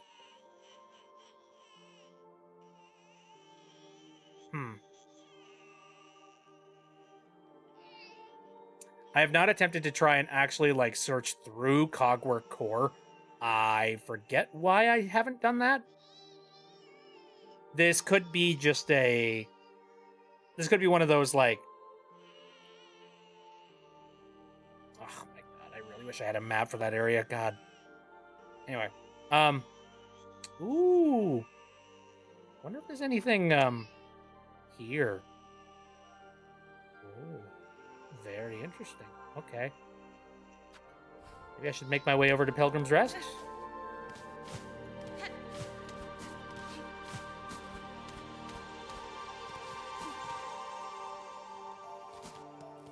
It'll take some time, however. We're getting a little bit late into the night, but I think I feel like I want to do a little bit more progress. You know what I mean? Like we've actually done a considerable amount of like really good work today. Like it doesn't feel like we did, but you know we got a heck of a lot more spool, and on top. Oh well. Disembodied voice in your head is now following. Ow. Is that what Virgil was referring to with the disembodied voice earlier? I see. And also, disembodied is currently tossing things. So they've been lurking. Thanks for the pie. What flavor is that? It appears to be cherry. I don't really like cherry. Get out of here.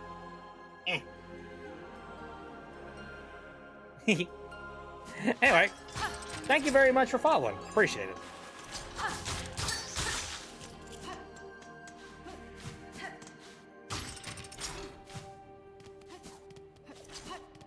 Currently mopping some stuff up and getting some stuff done here.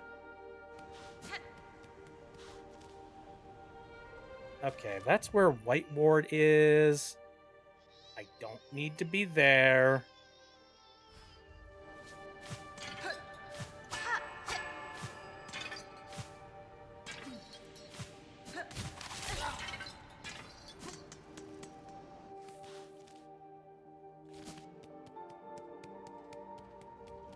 Pie is pie flavor.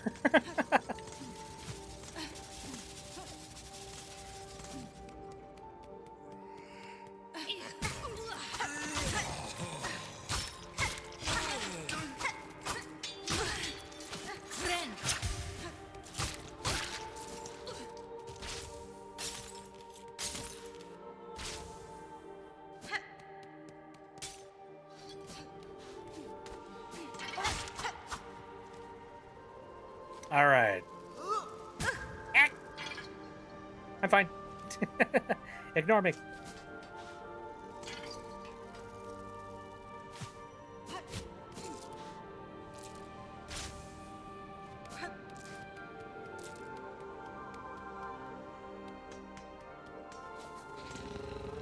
All right, buddy.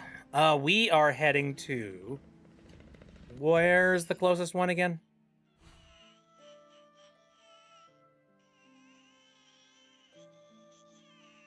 Not in Bywater, Jesus Christ. Pilgrim's Rest.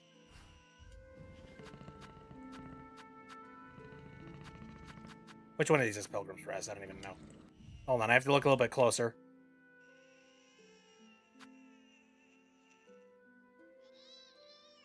It's Farfields, right? Hold on. Oh, here we go. Derp. I do not want a Silksong spoiler, no. No. I'm in the middle of playing Silksong, so yeah, no, that would be very sad to get a spoiler.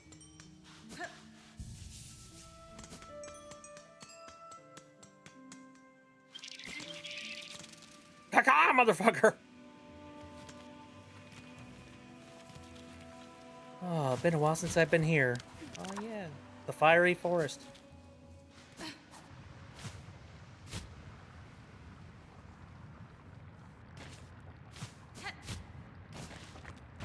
Oh. Oh! What do you mean? What do you mean? Dude, I was just walking through here. I don't know what you're talking about. What the fuck? I was just minding my own freaking business.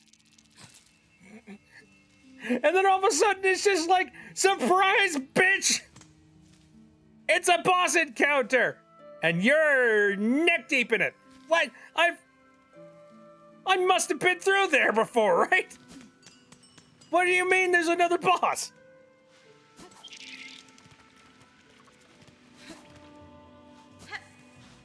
Well, shock. Let's go, I guess.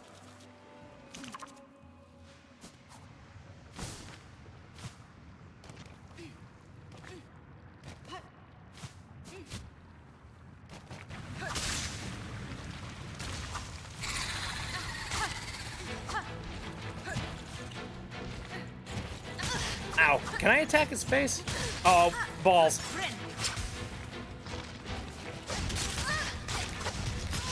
Jesus!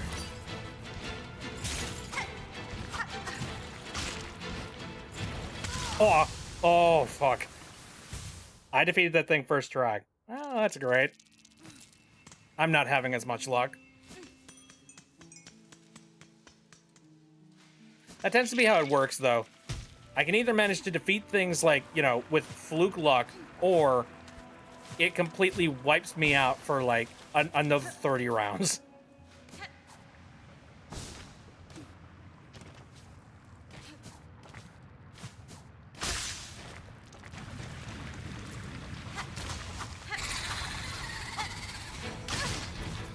God. I'm willing to bet if I had like more remote weapons, then maybe I could pull. Ah, fuck! If I could maybe pull it off, if I had more remote weapons. Okay, ow! I can't hit it in the face. I have learned. There's a pattern. I'll figure it out. I hate acid reflux. Yeah, I can see that.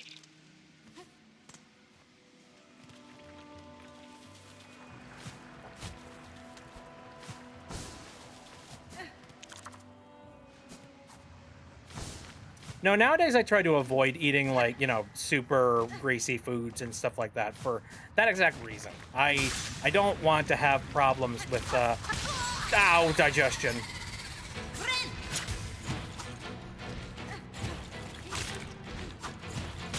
Ow.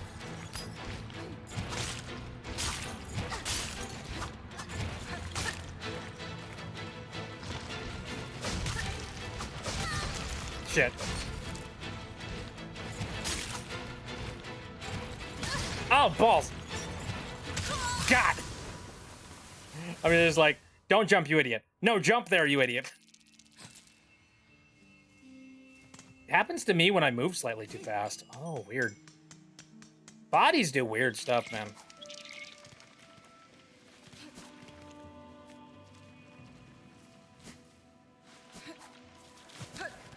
They turn on us for, like, the weirdest of reasons. It's just like, hey, you know this bodily function that should just work? Well, it doesn't work for you.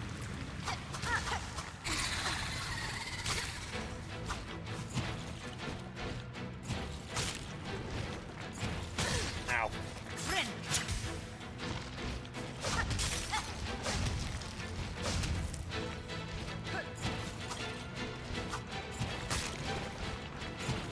Ow. He moves very fast.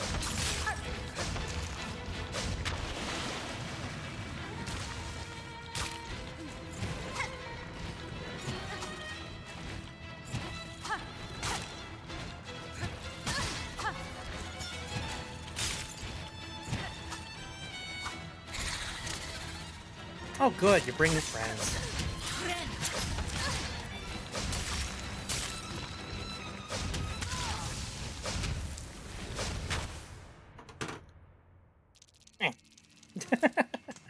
Again, I swear this space was open at one point.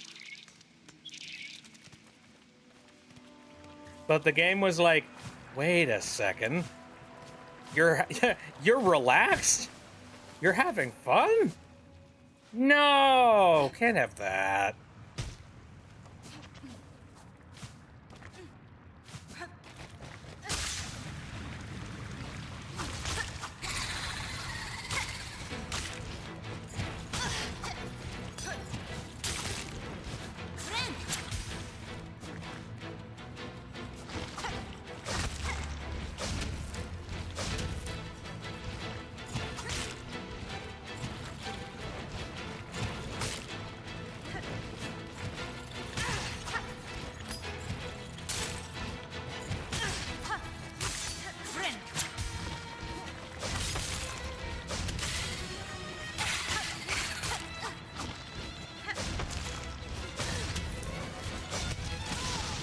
Well, that was bad.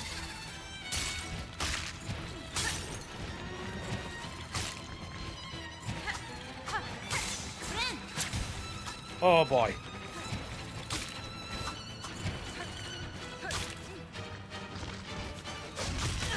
Wah.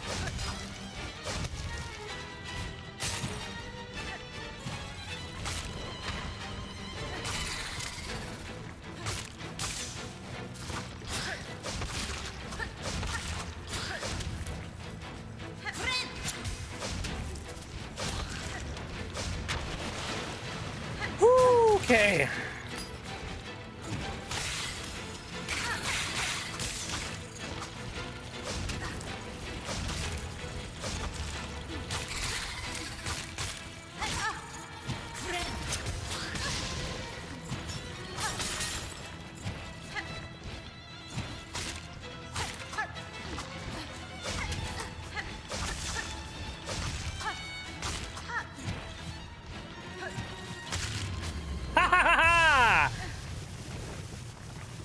Stabbed in the air, buddy! Ah, very nice. What the heck did you drop? Horn fragment. Oh. Nope. Horn fragment. Hardened chunk of horn shell collected from a defeated savage beast fly. Okay. Thank you. Appreciated. Now, what the fuck was... I was just like, what the hell was I doing? I believe I was going off to try and find, like, you know, whatever the heck was going on over here. I haven't visited this place in a while, actually. Let me check. Hello. Oh, stray one, do tell. How goes the journey? I have ventured high, seen the citadel in its state. The place is long lost, generations lost. A gilded tomb, drowned in silk dregs. For its minions, so compelled in my capture, I now see clearly the source of their unity and their strange strength. They are husks bound tight by the one who waits at its crest. Ah, look at you, seeing right through the truth of it. Closer than ever I dare to dig, but then you're clearly one of the countenance to be coping with such heavy stuff. Now, best you be heading. You're clearly planning to stir up some serious trouble. I don't want to be close when it kicks off. Okay. Thank you for the sit. All right, let's head this way. I'll go and I'll take a look at, like, you know, I'll see if there's anything that I could, like, investigate a little bit higher up in that one area. And, you know, after that, I think we'll call it a day for this.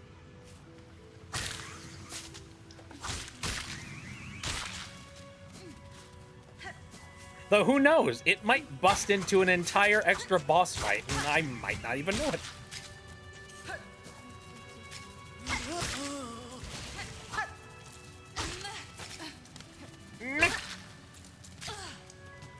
I don't remember this place being so covered in lava. Okay, so this way. Ah, yes, okay. There are hooks here. And I was previously not capable of using the hooks. But now I am. Woohoo! Gotcha.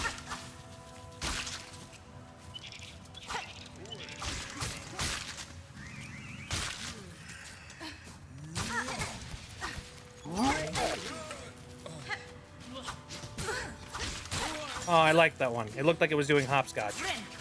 It's dead now.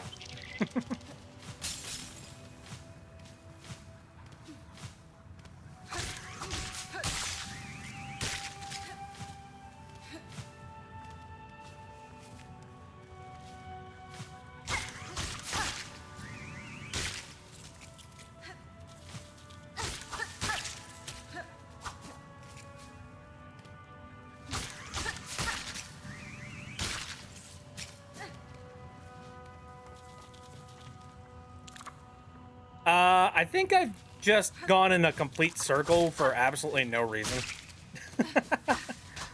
Whoops. Well, you know what? I got to kill. And isn't that the grandest gift of all?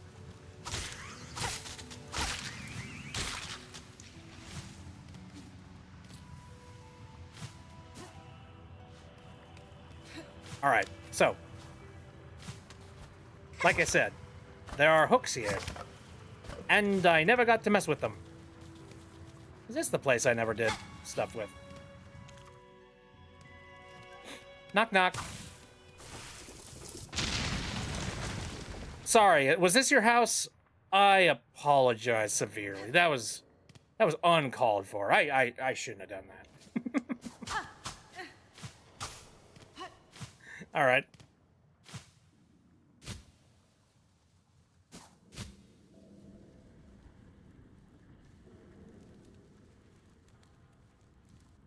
Oh.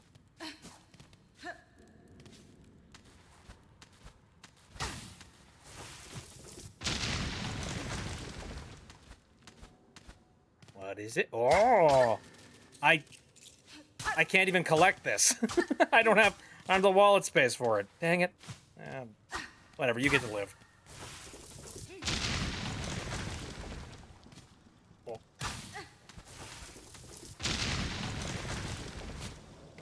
Oh. Oh.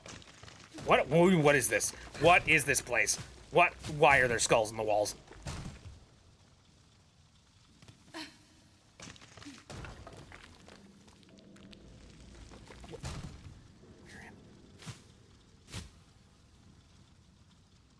What have I stumbled into?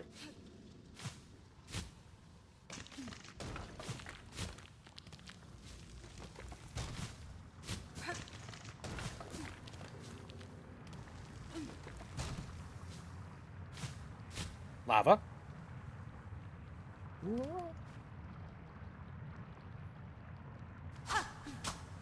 I'm not ready for whatever this is. I'm scared. Mom, come home. I flew up.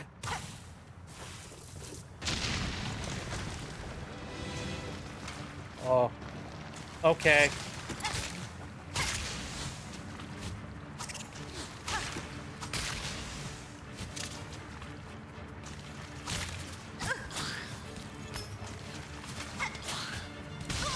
Oh, shit.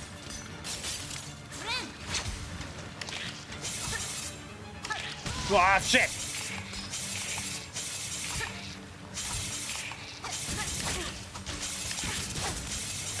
This is a load of horseshit! Oh! Whoa! What the hell? Hi, I died. I'm gonna leave that challenge for later. Okay, we'll deal with that crap the next time I play, and then we'll see what the heck I get from it. God, let it be something good. Anyways, let's go ahead and make a plan to either raid out or finish the stream. Anybody online that I want to, like, throw you guys at the moment?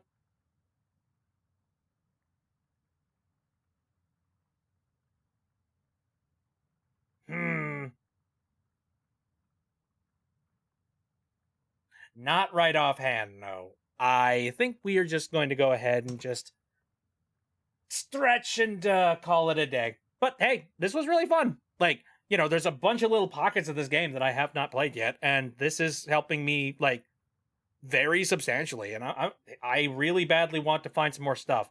What I'm hoping is that one of these days I find a mask piece, because I think we're 3/4 of the way to having a full one. If I have, like, an extra mask piece, like, that's going to help out significantly in what I'm currently dealing with in Vile Water. So, that's just kind of what I'm hoping for. I don't believe there's anything new that has been added to the magma since the last time I checked it. So, we gonna just move on and end the stream. Thanks for the stream, Bit. Thank you for coming out, Cecil. And also, again, thank you so much for the assistance on stuff like... There's a few things in this game I wouldn't have known unless somebody told me.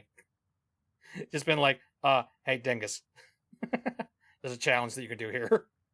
No, you know, like, I appreciate tips, and I also appreciate, like, towing the line between, you know, backseating, spoilering, and also, like, you know, actual genuinely, like, helpful tips that actually, like, help get me through areas. Anyways, thank you guys very much for coming out to the stream. I appreciate it very, very much. My stream schedule is Saturday, Sunday, and Wednesday, all of them starting at around 7 o'clock p.m. Central Time. What I've got lined up coming up here is Sunday. We are going to be doing a casual stream, just chilling out, post-Valentine's Day things. I guess we'll talk about whether or not there was anything that anybody did on Valentine's. Or if you didn't do anything and you just sort of chilled out and vibed, that is also valid too, because, hey, you don't necessarily need to be with a loved one or have a loved... Well, you don't have to have a significant other to enjoy Valentine's Day. Like, a loved one can be anybody. Like, you know. Or just in general, just like enjoying your own time and caring for yourself. That's important too. And I hope you take that to heart. Anyway, so yeah, Sunday, we're going to just be chilling out and all that jazz. Wednesday, we are going to be playing some more Little Gator game, which I am enjoying very much. The DLC came out not too long ago, and that is DLC that came out like I think 3 or 4 years after the initial game came out, and oh my gosh, it is so refreshing. I have not seen that game in so long, and I'm so happy. Yay! So yeah, we're gonna play a little more of that, and then yeah, we're gonna challenge whatever the heck this lava bullshit is. The next time that the next Saturday rolls around. And one more thing that I wanted to point out. I talked about it earlier in the stream, but yeah, I'm doing watch parties over on the Discord. So if you're not a part of the Discord, jump on in. At the moment, we are currently about to watch Treasure Planet, which is going to be happening this Friday at about 9 o'clock p.m. Central Time. So I hope to see some people there. I am really excited to get a chance to check this movie out because, yeah, I've heard many good things about it, but I have only heard good things about it. I need to see good things about it. Anyway, I'm off. Again, thank you for coming out. See you next time.